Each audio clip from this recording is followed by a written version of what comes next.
رضيت بالله ربا وبالإسلام دينا وبمحمد صلى الله عليه وسلم نبيا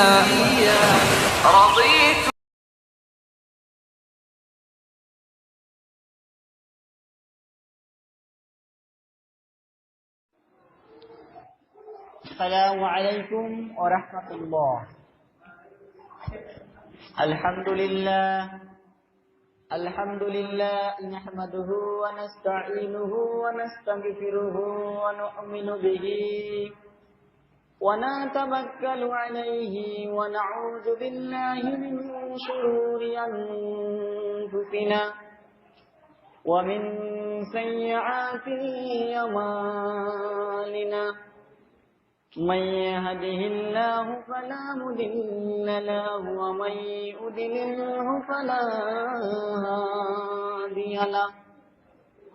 ونشهد أن لا إله إلا الله وحده لا شريك له. ونشهد أن سيدنا وحبيبنا وشفينا ومولانا محمد الذي أرسله بالحق بشيرا ونذيرا وداعيا إلى الله بإذنه وسراجا منيرا.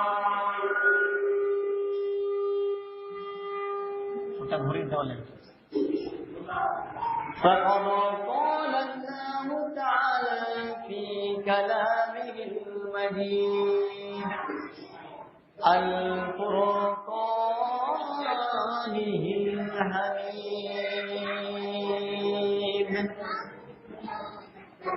يا أيها الناس ربكم الذي خلقكم من نفس واحدة وخلق منها زوجها وبث منهما رجالا كثيرا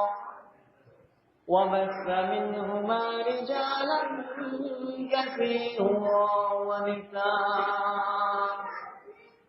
واتقوا الله الذي تساءلون به والأرحام إن الله كان عليكم رقيبا. يا أيها الذين آمنوا حق تقاته ولا تموتن إلا وأنتم مسلمون. بسم الله الرحمن الرحيم. يا أيها الذين آمنوا قولوا قولا سديدا يصلح لكم أعمالكم ويغفر لكم ذنوبكم ومن يطع الله ورسوله فقد فاز فوزا عظيما. أما بعد فإن خير الحديث كتاب الله وخير الهدي هدي محمد صلى الله عليه وسلم وشر الأمور محدثاتها وكل محدثات بدعة وكل بدعة ضلالة وكل ضلالة في النار. إن الله وملائكته يصلون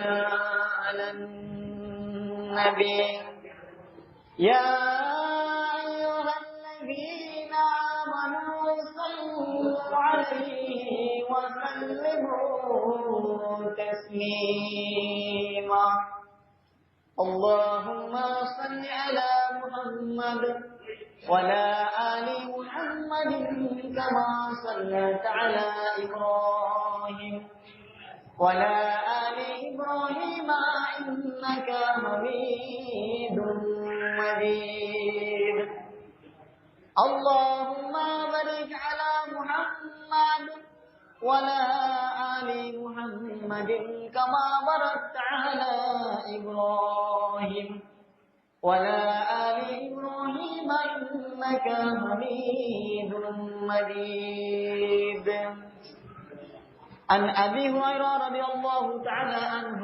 قال قال رسول الله صلى الله عليه وسلم الإيمان سبعة من الإيمان والإيمان في الجنة عن معاذ بن جبل رضي الله تعالى عنه قال قال رسول الله صلى الله عليه وسلم من ترك الصلاة متعمدا فقد كفر সম্মানিত মসজিদে উপস্থিত বিভিন্ন জায়গা থেকে উলামায়ে কিরাম এবং আমার দ্বীনী ভাই এবং সামনে উপবিষ্ট বয়োজ্যেষ্ঠ মুরব্বিয়ানে কিরাম এবং আমার স্নেহের কচি কাছে এবং আমার সমবয়স্ক যুবক ভাই ও বন্ধু, সর্বাগ্রে সেই মহান রব্বুল আলামিনের প্রশংসা, যার প্রশংসা জ্ঞাপন করে আমরা শেষ করতে পারবো না।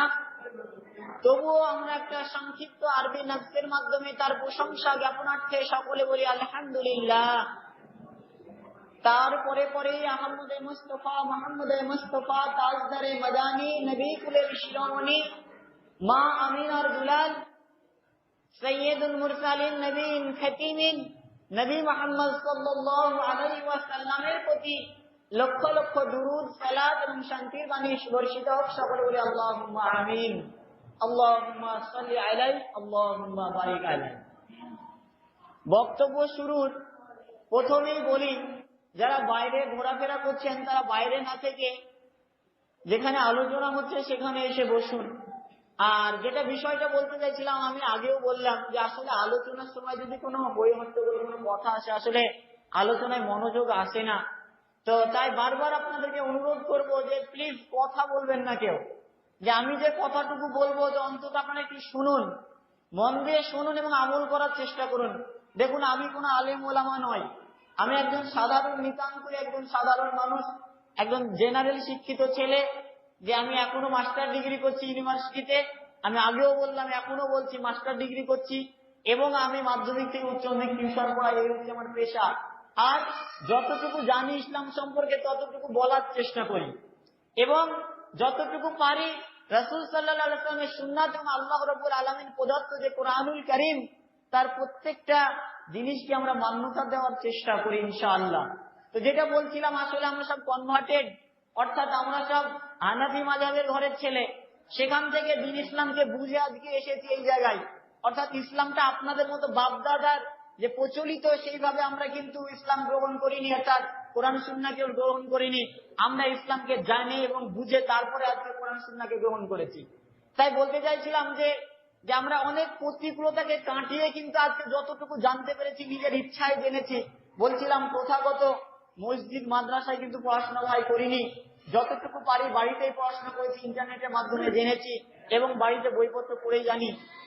তো সর্বপ্রথমে বলি, যার বাইরে ঘোরাফেরা করবেন না, মাইকের আওয়াজ যতদূর যাচ্ছে আমি প্রত্যেক মুসলিম উম্মাকে, প্রত্যেক মুসলিম ভাইকে অনুরোধ করবো, ভাই করজোর করে বলবো যে প্লিজ আপনারা আসুন। দেখুন, আর কিছুক্ষণ বাদে হয়তো আমরা চলে যাব। অনেক কষ্ট করে এসেছি শুধুমাত্র আপনাদের কাছে দুটো কোরআন সুন্নাহ থেকে কথা বলবো তার জন্য। তো তার জন্য বলছি যে আপনারা এই দিনই বৈঠকে এসে উপস্থিত হন।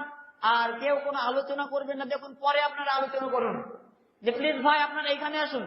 যুবক ভাইদের উদ্দেশ্যে বলছি, আপনাদের জন্যই কিন্তু এখানে আসা। তো যেটা বলছিলাম যে আমার আজকের আলোচ্য বিষয় হচ্ছে যে ঈমান এবং ইসলাম। অর্থাৎ যেটা বলছিলাম প্রথমে, যে আপনারা আহলে হাদিস সমাজের অন্তর্গত অর্থাৎ কোরআন সুন্নাহর অনুসারী, যে আপনাদের এখানে উপস্থিতি সত্যি খুব ভাবিয়ে তুলছে। যে যারা কোরআন সুন্নাহকে বাপদাদার আমল থেকে মেনে এসছে, সেখানে দিন আল্লাহ এবং আল্লাহ রসুলের কথা বলা হবে, সেখানে এত কম উপস্থিতি। তো মাশাআল্লাহ, কোনো সমস্যা নেই। আমি এইখানেই ঈমান এবং ইসলাম নিয়ে আলোচনা করব। তার আগে কয়েকটা কথা বলি, যেটা বলছিলাম যে আকীদা সম্পর্কিত বলছিলাম। আপনাদের আকীদা জানি, যারা কোরআন সুন্নাহর অধিকারী, যারা কোরআন সুন্নাহকে মেনে চলে, তাদের আকীদা অনেক পরিষ্কার রয়েছে। তো অ্যাকচুয়ালি কি বলেন তো, যে এইখানে যে জমায়েতটা কমপক্ষে 100 থেকে 150 লোক হওয়ার কথা ছিল, শুধু নাই কেন জানেন? আমাদের ঈমানের ঘাটতি রয়েছে। অর্থাৎ আমরা নিজেকে ঈমানদার দাবি করি, নিজেকে মুসলিম দাবি করি, অথচ আজকে ঈমানের আমাদের মরিচা পড়ে গিয়েছে। ঈমানটা আমাদের সেই মতো তৈরি হয়নি, তার জন্য আমরা আজকে এখানে উপস্থিত হতে পারিনি। হয়তো আপনি আপনার বন্ধুকে বলবেন যে ভাই, আজকে বাইরে থেকে লোকজন এসেছে, আমাদের মতো দিনী ভাই এসছে, কোরআন সুন্নাহ সম্পর্কে কিছু আলোচনা করে, চল ভাই যাই। তো বলবে ভাই আমার ব্যস্ত রয়েছি, আমি একটু কাজ রয়েছে, যেতে পারবো না।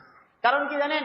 আল্লাহ রাব্বুল আলামিন বলছেন হাদিসে কুদসির মধ্যে, যে আবু হুরায়রা রাদিয়াল্লাহু তাআলা আনহু থেকে বর্ণিত, তো রাসূল সাল্লাল্লাহু আলাইহি ওয়াসাল্লাম বলছেন যে আমার উম্মত, আল্লাহ রাব্বুল আলামিন বলছেন যে কেউ যদি আমার জন্য সময় ব্যয় করে, সময় যদি বের করে, সময় যদি ব্যয় করে, তার দুহাতকে আমি অর্থ সম্পদে ভরিয়ে দিব। আর কেউ যদি আমার জন্য সময় না বের করে, আমি তার জীবনটাকে ব্যস্ততায় পরিপূর্ণ করে দেব। তাহলে আমরা বুঝতে পারছি যে আমরা আসলে আল্লাহ রাব্বুল আলামিনের জন্য সময় বের করতে পারছি না, তার জন্য আমরা ব্যস্ততার মধ্যে রয়েছি। যদি আমরা আল্লাহ রাব্বুল আলামিনকে মান্যতা দিতে পারতাম, রাসূল সাল্লাল্লাহু আলাইহি ওয়াসাল্লামকে অনুসরণ করতে পারতাম, ইনশাআল্লাহ আমাদের সময় হাতে থাকতো, কোরআন সুন্নাহ শুনতে আসতে পারতাম।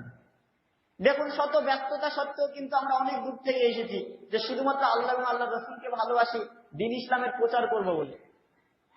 তো দেখুন, এখানে দ্বীনি বৈঠকে যেটা বলছিলাম ঈমান সম্পর্কে, তো ঈমান সম্পর্কে মুসলিম শরীফের মধ্যে একটা হাদিস রয়েছে, বিশাল বড় হাদিস। তো হাদিসের আরবি এবারত আমি বলছি না, যা কাটা কাটা ভাবে বলছি। সেখানে উমর রাদিয়াল্লাহু তাআলা আনহু থেকে বর্ণিত, তিনি বলছেন, একদা আমরা রাসূল সাল্লাল্লাহু আলাইহি ওয়াসাল্লামের কাছে বসেছিলাম, একজন আগন্তুক ব্যক্তি এসে উপস্থিত হলেন। দেখলাম ওই ব্যক্তিটা ধবধবে সাদা পোশাক পরিহিত রয়েছে, তার চুলগুলো কোঁকড়ানো রয়েছে, তার পোশাকে কোনো ময়লা নেই, তার পোশাক পরিষ্কার পরিচ্ছন্ন।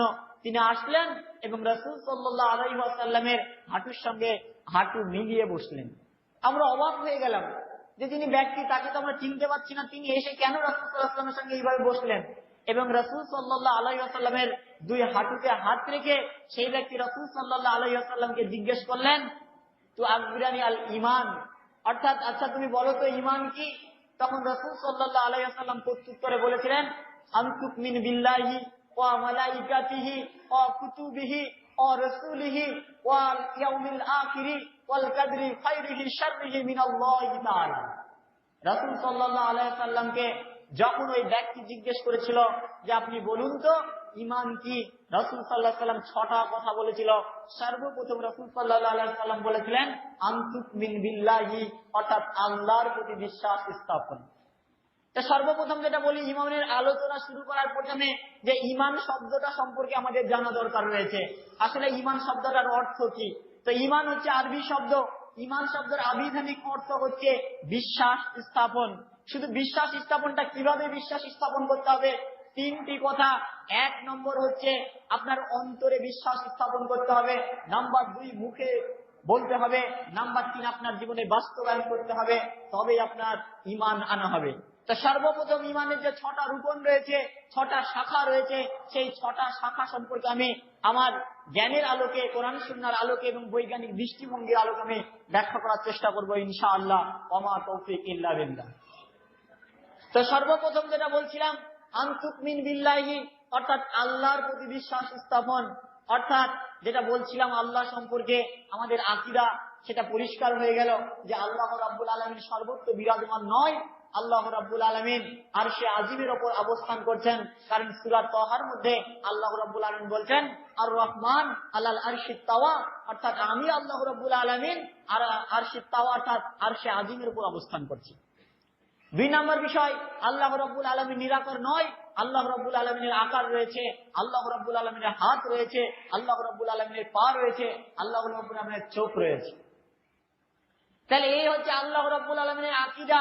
অর্থাৎ আল্লাহ রাব্বুল আলামিন সম্পর্কে বিশ্বাস স্থাপনের পূর্বে এই ভাইটাল বিষয়, এটা খুব মোস্ট ইম্পর্টেন্ট সাবজেক্ট, এটা যে আল্লাহ সম্পর্কে বিশ্বাস স্থাপনের পূর্বে আল্লাহ সম্পর্কে আকীদা আমাদের পরিষ্কার হওয়া চাই। তাহলে এই বিষয় আমাদের ক্লিয়ার। তারপরে হচ্ছে যে আল্লাহ রাব্বুল আলামিন কে, অর্থাৎ আল্লাহ রাব্বুল আলামিনকে চিনবো কিভাবে, সেটা আল্লাহ রাব্বুল আলামিন সূরা ইখলাস সূরা নম্বর 112 সেখান থেকে 1 থেকে 4 নম্বর আয়াতের মধ্যে আল্লাহ রাব্বুল আলামিন খুব সুন্দরভাবে আল্লাহ রাব্বুল আলামিন কে সেটা খুব সুন্দরভাবে ব্যাখ্যা করেছেন। সেই সূরা ইখলাস যেটাকে বলা হয় ঈশ্বরের কোষ্ঠী পাথর, অর্থাৎ আল্লাহকে আপনি চিনবেন কিভাবে, তার কোষ্ঠী পাথর হচ্ছে এই সূরা ইখলাস, যেটা পুরো কোরআন মাজিদের 3 ভাগের 1/3, অর্থাৎ হাদিসের মধ্যে আমরা পেয়ে থাকি কেউ যদি সূরা ফাতিহার সঙ্গে 3 বার ইখলাস পাঠ করে, একবার কোরআন খতম কোরআন তিলাওয়াত করার মতো সওয়াব তার আমলনামায় লেখা হয়। তাহলে এই সূরা হচ্ছে এত সম্মানীয়। আর এই সূরার মধ্যে আল্লাহ রাব্বুল আলামিনের সিফাত সম্পর্কে ব্যাখ্যা রয়েছে। সর্বপ্রথম আল্লাহ রাব্বুল আলামিন এই সূরা ইখলাসের মধ্যে বলছেন বিসমিল্লাহির রহমানির রহিম, কুল হুয়াল্লাহু আহাদ। কুল মানে বলো, কুল হুয়াল্লাহু আহাদ, আল্লাহ এক এবং অদ্বিতীয়। অর্থাৎ আমরা জানি যে সারা পৃথিবী কেন, এই আকাশ বাতাস অর্থাৎ পাতাল, সপ্তপাক আসমান রয়েছে, যত কিছু আমাদের চোখের আড়ালে, চোখের অন্তরালে এবং সামনে যত যা কিছু দেখতে পাচ্ছি, তার মধ্যে আল্লাহ রাব্বুল আলামিনের অস্তিত্ব হচ্ছে এক। আল্লাহ রাব্বুল আলামিন একমাত্র এমন একজন অধিষ্ঠিত একটা ব্যাপার যে বিষয়টার কোনো শরীক নেই। অর্থাৎ কুল, অর্থাৎ আল্লাহর রাসূলকে বলছেন, হে নবী আপনি বলুন কুল হুয়াল্লাহু আহাদ, আল্লাহ এক এবং অদ্বিতীয়। আল্লাহুস সামাদ, আল্লাহ অমুখাপেক্ষী। অমুখাপেক্ষী মানে যে আমরা প্রত্যেকটা কাজের সঙ্গে, প্রত্যেকটা কাজে পরস্পরের উপরে নির্ভরশীল হয়ে থাকি, তাই তো? সাপোজ আপনি একজন কৃষক, আপনি আপনার জমি চাষাবাদ করবেন, আপনি নিজে সব কাজ কিন্তু করতে পারবেন না, আপনাকে লেবার লাগাতে হবে, অর্থাৎ লেবারের উপর আপনি কিন্তু নির্ভরশীল রয়েছেন। কিন্তু আল্লাহ রাব্বুল আলামিন সারা পৃথিবীকে পরিচালনা করছেন, তিনি কারো মুখাপেক্ষী নয়, তিনি শুধুমাত্র দেখভালের জন্য ফেরেশতা নিয়োগ করেছেন। কারণ আল্লাহ রাব্বুল নিজে ইচ্ছা করলে নিজেই পারতেন, যেটা আগেই বলেছিলাম কুন ফায়াকুন, আল্লাহ যদি বলে হও অবশ্যই হয়ে যাবে, এতে কোনো সন্দেহ নাই। তাহলে আল্লাহ রাব্বুল আলামিন মুখাপেক্ষী, আল্লাহ রাব্বুল আলামিন তার উপর নির্ভরশীল নয়। আল্লাহ রাব্বুল আলামিন যাবতীয় সমস্ত কাজকর্ম নিজেই করতে পারেন, কিন্তু শুধুমাত্র দেখভালের জন্য আল্লাহ রাব্বুল আলামিন ফেরেশতার দিকে নিয়োগ করেছেন। তাহলে বলছিলাম কুল হুয়াল্লাহু আহাদ, আল্লাহুস সামাদ, লাম ইয়ালিদ ওয়া লাম ইউলাদ, অর্থাৎ আল্লাহ রাব্বুল আলামিন কাউকে জন্ম দেননি, কাউকে জন্ম নেননি। যেটা সবচেয়ে ভাইটাল বিষয়, যে আজকে দেখুন পৃথিবীতে প্রত্যেকটা যারা জীব রয়েছে এবং সজীব বস্তু রয়েছে, অর্থাৎ বিশেষ করে প্রাণীকুল এবং মানুষকুল, জিন এবং অন্যান্য গাছপালা রয়েছে, যার জীবন রয়েছে, অর্থাৎ যার জন্ম রয়েছে তার মৃত্যু রয়েছে, যার উত্থান রয়েছে তার পতন রয়েছে, এবং যারা বংশ বিস্তার করে থাকে তাদের আখলাক তাদের আহাল পরিবার রয়েছে। অর্থাৎ একটা গাছ, একটা ফল হয়, সেই বীজটা থেকে আবার গাছ তৈরি হয়। আজকে আমরা মানুষ, আমাদের বিবি বাল বাচ্চা রয়েছে, অর্থাৎ আমরা সংসার করতে গিয়ে আমরা কাউকে জন্ম দিচ্ছি। আমিও কোনো পিতা মাতার কাছ থেকে জন্মগ্রহণ করেছি, সেটা কিন্তু আল্লাহ রাব্বুল আলামিন নয়। আল্লাহ রাব্বুল আলামিনের কোনো ছেলে নেই, আল্লাহ রাব্বুল আলামিনের কোনো স্ত্রী নেই, আল্লাহ রাব্বুল আলামিনের কোনো আত্মীয় পরিস্বজন নেই। আল্লাহ রাব্বুল আলামিন একা, অর্থাৎ আল্লাহ রাব্বুল আলামিন কাউকে জন্ম দেননি, কাউকে জন্ম নেননি। তারপরে ওয়ালাম ইয়াকুল্লাহু কুফুওয়ান আহাদ, অর্থাৎ আল্লাহ রাব্বুল আলামিন হচ্ছেন এমন একটা সত্তা, যেই সত্তা যেটা বলছিলাম যে আল্লাহ রাব্বুল আলামিন যে সেই আরশে আজিমের উপর অবস্থান করছেন, আর সেই আরশে আজিম থেকে সারা পৃথিবীকে পরিচালনা করছেন। এবার যে বিষয়টা আল্লাহ শব্দটাকে আজকে যখন শিক্ষিত যারা রয়েছে, যে দুটো বিষয় আছে, সিঙ্গুলার এবং প্লুরাল। যদি এই সিঙ্গুলার শব্দটা আল্লাহর আপনি যদি প্লুরাল করেন, কখনো প্লুরাল হবে না, অর্থাৎ বহু বচন কখনো হয় না। যেমন ঈশ্বর বলে থাকি, ঈশ্বরের বাংলা হচ্ছে গড। গডকে যদি আপনি ইয়েস যুক্ত করে দেন বা ইয়েস যুক্ত করে দেন, বহু বচন হয়ে যাবে, অসংখ্য ঈশ্বরের কথা বলা হয়। কিন্তু আল্লাহ সেই ঈশ্বর নয়, আল্লাহ এমন একজন ব্যক্তি যার কোনো বহু বচন হয় না। আল্লাহ এক সত্তা, আল্লাহর কোনো শরীক নেই, আল্লাহ কাউকে জন্ম দেননি, কারো কাছ থেকে জন্ম নেননি। তাহলে এই সম্পর্কে সূরা ইখলাস যদি আমরা অধ্যয়ন করি তাহলে খুব সুন্দরভাবে আল্লাহ রাব্বুল আলামিন সম্পর্কে আমরা জানতে পারবো। অর্থাৎ কেউ যদি আমাদের সামনে এসে যে আল্লাহ দাবি করে, অর্থাৎ ঈশ্বর সম্পর্কে দাবি করে, তাহলে আমরা এই সূরাটাকে যদি আমরা তার সঙ্গে যদি আমরা মানে কি বলবো বিচার বিশ্লেষণ করে থাকি, তাহলে আমরা বুঝতে পারবো সেই ব্যক্তি হচ্ছে মিথ্যুক, সেই ব্যক্তি ধোঁকাবাজ, সেই ব্যক্তি আল্লাহ নয়। এবার যে বিষয়টা রয়েছে যে আল্লাহ সম্পর্কে বিশ্বাস স্থাপন করলাম, অর্থাৎ প্রথম যেটা ইসলামের কথা বলা হয়, যেটা হাদিস শরীফের মধ্যে আছে, বুনিয়াল ইসলাম আলা খামসিন, অর্থাৎ ইসলাম 5টা স্তম্ভের উপর ভিত্তিমান রয়েছে। নাম্বার 1 হচ্ছে তাওহীদ বা কালেমা, যেটা কালেমা পড়লে আমরা বলি আশহাদু আল্লা ইলাহা ইল্লাল্লাহ ওয়া আশহাদু আন্না মুহাম্মাদান আবদুহু ওয়া রাসূলুহু। অর্থাৎ সর্বপ্রথম আপনি সাক্ষী দিয়েছিলেন লা ইলাহা ইল্লাল্লাহ, আল্লাহ ছাড়া কোনো মাবুদ নাই, আল্লাহ ছাড়া কোনো উপাস্য নাই, আল্লাহ ছাড়া কোনো উপাস্য নেই, আল্লাহ ছাড়া কোনো মাবুদ নেই। এইবার দেখুন আজকে আমরা বাস্তব সমাজে সত্যি সত্যি কি আল্লাহর প্রতি বিশ্বাস স্থাপন করতে পেরেছি কিনা। যে সমাজে অসংখ্য যাবতীয় কাজ করতে যাচ্ছি, দেখা যাচ্ছে বলছি যে কোনো একটা বিপদে পড়েছি, আমার এক দিনী ভাই কিংবা কোনো বন্ধু আমাকে হেল্প করলো, আমি বললাম ভাই তুমি ছিলা বলে এই বিপদ থেকে উদ্ধার হলাম। এই দেখুন শিরক করে বসলেন আপনি। শিরকের ব্যাপারে আসছি পরে। তাহলে দেখুন যে বিপদ দেওয়ার মালিক হচ্ছে আল্লাহ, আর বিপদ থেকে উদ্ধার করার মালিকই হচ্ছে আল্লাহ। আল্লাহ রাব্বুল আলামিন কেন বিপদ দেন আর কেন আপনাকে সমাধান দেন তার ব্যাপারটা দেখুন। আল্লাহ রাব্বুল আলামিন কোরআন কালামের মধ্যে বলছেন যে আমি আমার ঈমানদার ব্যক্তিদেরকে পরীক্ষা করার জন্য বিপদ দিয়ে থাকি এবং অনেক সময় রোগ বালা মুসিবত দিয়ে থাকি, যে আমাকে কতটা বিশ্বাস স্থাপন করছে, সত্যি সত্যি কি তারা আমার প্রতি ঈমান এনেছে। অতএব আপনি যদি আল্লাহ রাব্বুল আলামিনের প্রতি ঈমান নিয়ে আসেন, আল্লাহ রাব্বুল আলামিনকে যদি সত্যি সত্যি স্রষ্টা হিসাবে মনে করেন, আল্লাহ রাব্বুল আলামিনকে যদি সত্যি সত্যি প্রভু হিসাবে স্মরণ করে থাকেন, তাহলে আপনি আল্লাহ ব্যতীত কারো কাছে সাহায্য চাইতে পারেন না, কারো কাছে গিয়ে আপনি সিজদা করতে পারেন না। যদি তো দেখবেন আমাদের সমাজের মধ্যে কবরের কাছে গিয়ে সিজদা করা, কবরের কাছে গিয়ে হাত তুলে দোয়া করা, যে ওসিলা ধরা, অর্থাৎ কোন পীর বা কোন পীর বুজুর্গ, কোন আলেম ওলামার দোহাই দিয়ে যে হাত তুলে দোয়া করে যে আল্লাহ তুমি এর ওসিলায় আমাকে ক্ষমা করে দাও, নাউযুবিল্লাহ, এটা হচ্ছে শিরকের অন্তর্ভুক্ত। আর শিরক করলে আল্লাহ রাব্বুল আলামিন সবচাইতে বেশি অসন্তুষ্ট হন। অন্যান্য পাপগুলো করলে যেটা বলছিলাম যে আল্লাহ রাব্বুল আলামিন এত অখুশি হন না, এত অসন্তুষ্ট হন না। শিরক করলে আল্লাহ রাব্বুল আলামিন সবচাইতে বেশি মানে কষ্ট পান। কারণ সূরা জুমার সূরা নম্বর 39 আয়াত নম্বর 72, সেখানে আল্লাহ রাব্বুল আলামিন আমাদের নবী মুহাম্মদ সাল্লাল্লাহু আলাইহি সাল্লামকে বলছেন, হে নবী, আপনি যদি শিরক করে থাকেন, কোন ইবাদতের সঙ্গে যদি আমাকে যদি অন্য কাউকে যদি অংশীদার করে থাকেন, আপনার আমল বাতিল হয়ে যাবে, আপনি হচ্ছে ক্ষতিগ্রস্তদের মধ্যে শামিল হয়ে যাবেন। তাহলে আপনি বুঝুন যে নবী মুহাম্মদ সাল্লাল্লাহু আলাইহি সাল্লামকে আল্লাহ রাব্বুল আলামিন পৃথিবীতে প্রেরণ করেছিলেন সমগ্র মানব জাতির জন্য, যে নবীর মাসুম, যে নবীর কোনো গুনাহ ছিল না, আর সেই নবীকে আল্লাহ রাব্বুল আলামিন হুঁশিয়ার বাণী দিয়ে বলছে যে হে নবী শুনে রাখো, তুমি যদি শিরক করো, তুমি যদি কোনো ইবাদতের সঙ্গে শরীক করো, তুমিও ক্ষতিগ্রস্তদের মধ্যে অন্তর্ভুক্ত হবে, তোমার আমল বাতিল হয়ে যাবে। তাহলে আল্লাহ রাব্বুল আলামিন যদি আল্লাহ রাব্বুল আলামিনের নবীকে যদি না ছাড়ে, তাহলে আমাদের অবস্থা কি হবে ভাবুন। তারপরে দেখুন সূরা লুকমান সূরা নম্বর 31 আয়াত নম্বর 13, সেখানে লুকমান হাকিম তার ছেলেকে শিক্ষা দেওয়ার বসে সেখানে বলছে ইয়া বুনাইয়া লা তুশরিক বিল্লাহ ইন্না শিরকা লা যুলমুন আযীম। হে বৎস, হে স্নেহের পুতুলি শোনো, হে আমার পুত্র শোনো, যে তুমি মানে লা তুশরিক বিল্লাহ, শিরক করো না, ইন্না শিরকা লা যুলমুন আযীম, শিরক হচ্ছে মস্ত বড় অপরাধ। তবুও আজকে সমাজের মধ্যে আমাদের কাছে অসংখ্য শিরক রয়েছে, যে শিরক করলে আপনার ঈমান নষ্ট হয়ে যাবে, আপনি আল্লাহকে আল্লাহ বলে মানছেন না, অর্থাৎ আপনি লোক দেখানো আল্লাহর প্রতি বিশ্বাস স্থাপন করেছেন। সূরা বাকারা সূরা নম্বর 2 আয়াত নম্বর 8, সেখানে আল্লাহ রাব্বুল আলামিন বলছেন অসংখ্য মানুষ রয়েছে পৃথিবীতে, তারা বলবে আমি আল্লাহর প্রতি ঈমান এনেছি, কিন্তু তারা আল্লাহর প্রতি ঈমান আনেনি, তারা হচ্ছে মিথ্যাবাদী, তারা হচ্ছে ধোঁকাবাজ। তাহলে আল্লাহ রাব্বুল আলামিন আমি আপনি কি বলবো সেটা 1450 বছর পূর্বে কোরআন কারীমের মধ্যে ঘোষণা করে গেছেন। সত্যি বড় আফসোস আমরা কোরআন অধ্যয়ন করি না, যে আল্লাহ রাব্বুল আলামিন আমাদের মানবতার একমাত্র সমাধানের জন্য কোরআন কালামকে নাযিল করেছিলেন। কোরআন হচ্ছে এমন একটা আসমানী গ্রন্থ, যে গ্রন্থটা হচ্ছে পৃথিবীর সৃষ্টি থেকে শুরু করে পৃথিবীর ধ্বংস পর্যন্ত প্রত্যেকটা সাংকেতিক রূপ দেওয়া আছে। আপনি কোরআন অধ্যয়ন করুন, কোরআনে কি নাই, সমাজ ব্যবস্থা থেকে শুরু করে সংসার ধর্ম থেকে শুরু করে সংসারের যাবতীয় কাজকর্ম, পৃথিবী পরিচালনা, রাষ্ট্র পরিচালনা, প্রত্যেকটা ক্ষেত্রে কোরআনে বিনোদন রয়েছে, কোরআনের সমস্ত কিছু রয়েছে। শুধুমাত্র একটাই আফসোস রয়েছে, আমরা কোরআনটা পড়তে শিখলাম না। যদিও আজকে যারা মাদ্রাসায় পড়ছে শুধুমাত্র কোন রকমের রিডিংটা শিখলো, কোরআনকে মিনিং শিখলো না, কোরআনের মানে শিখলো না।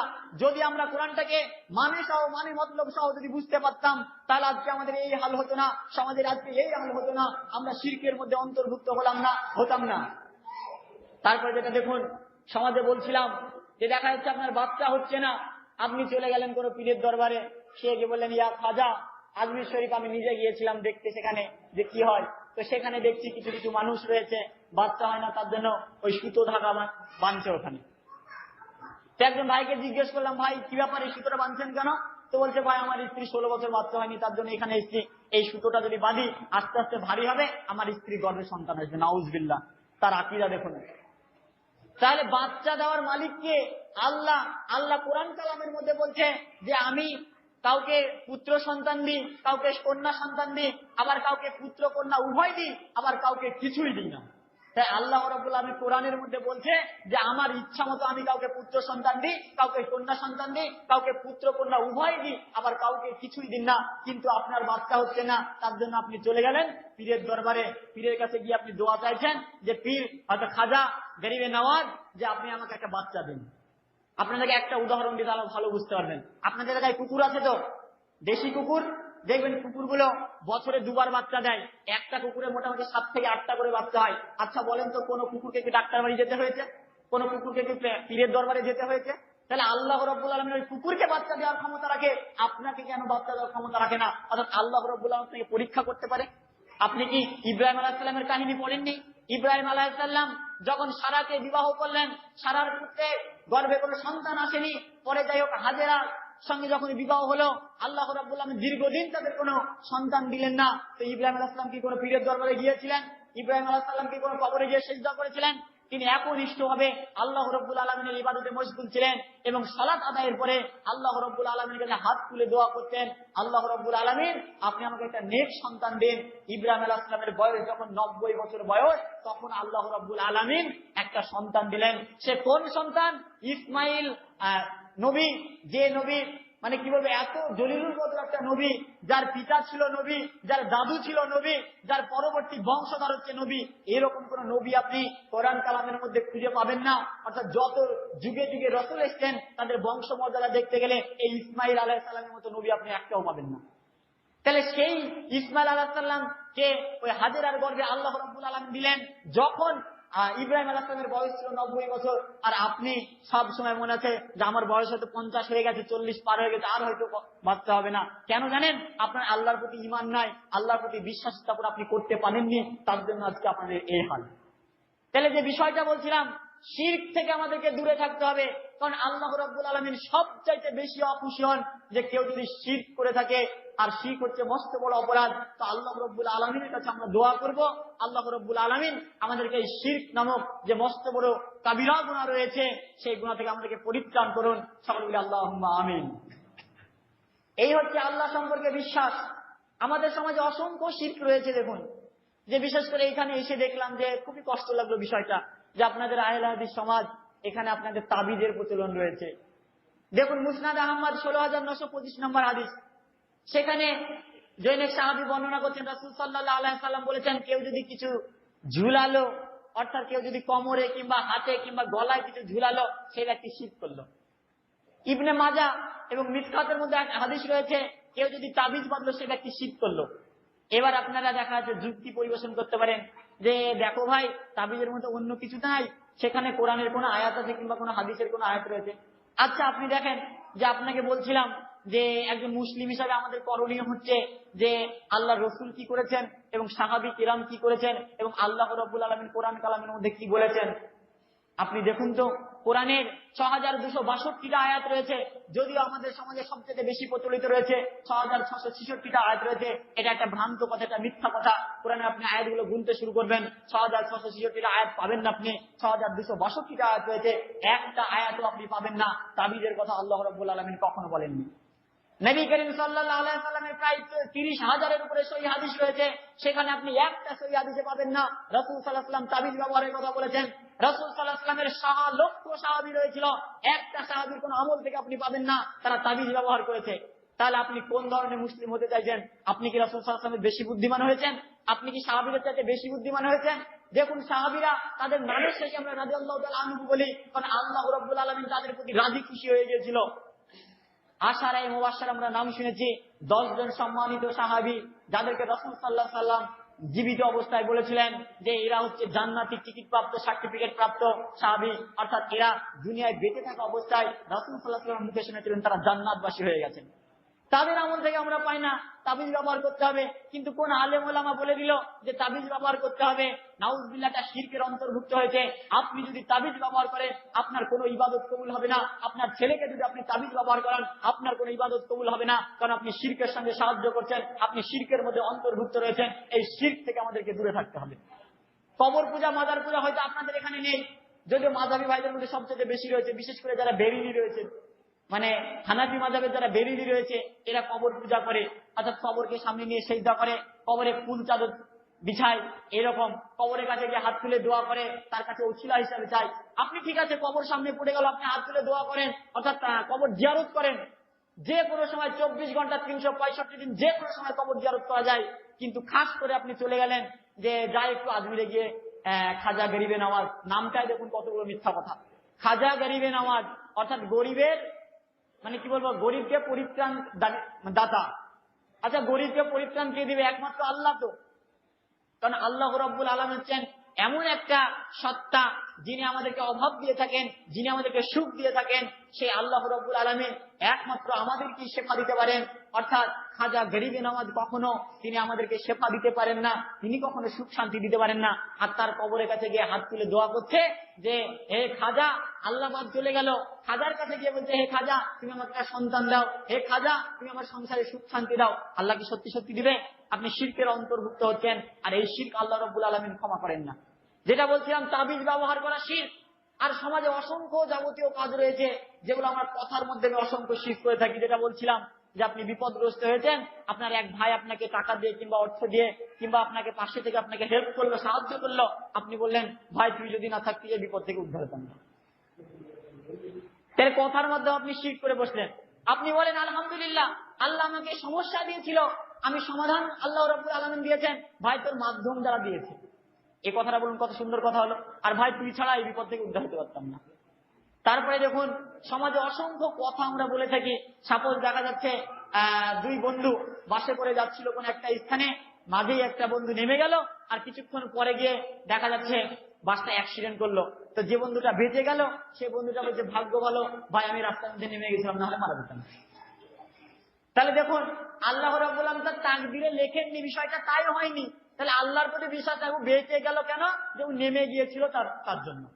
তাহলে এই ধরনের অসংখ্য কাজকর্ম রয়েছে যেটা গণকের দ্বারা ভাগ্য পরীক্ষা করা আমাদের সমাজে বহুলভাবে প্রচলিত রয়েছে।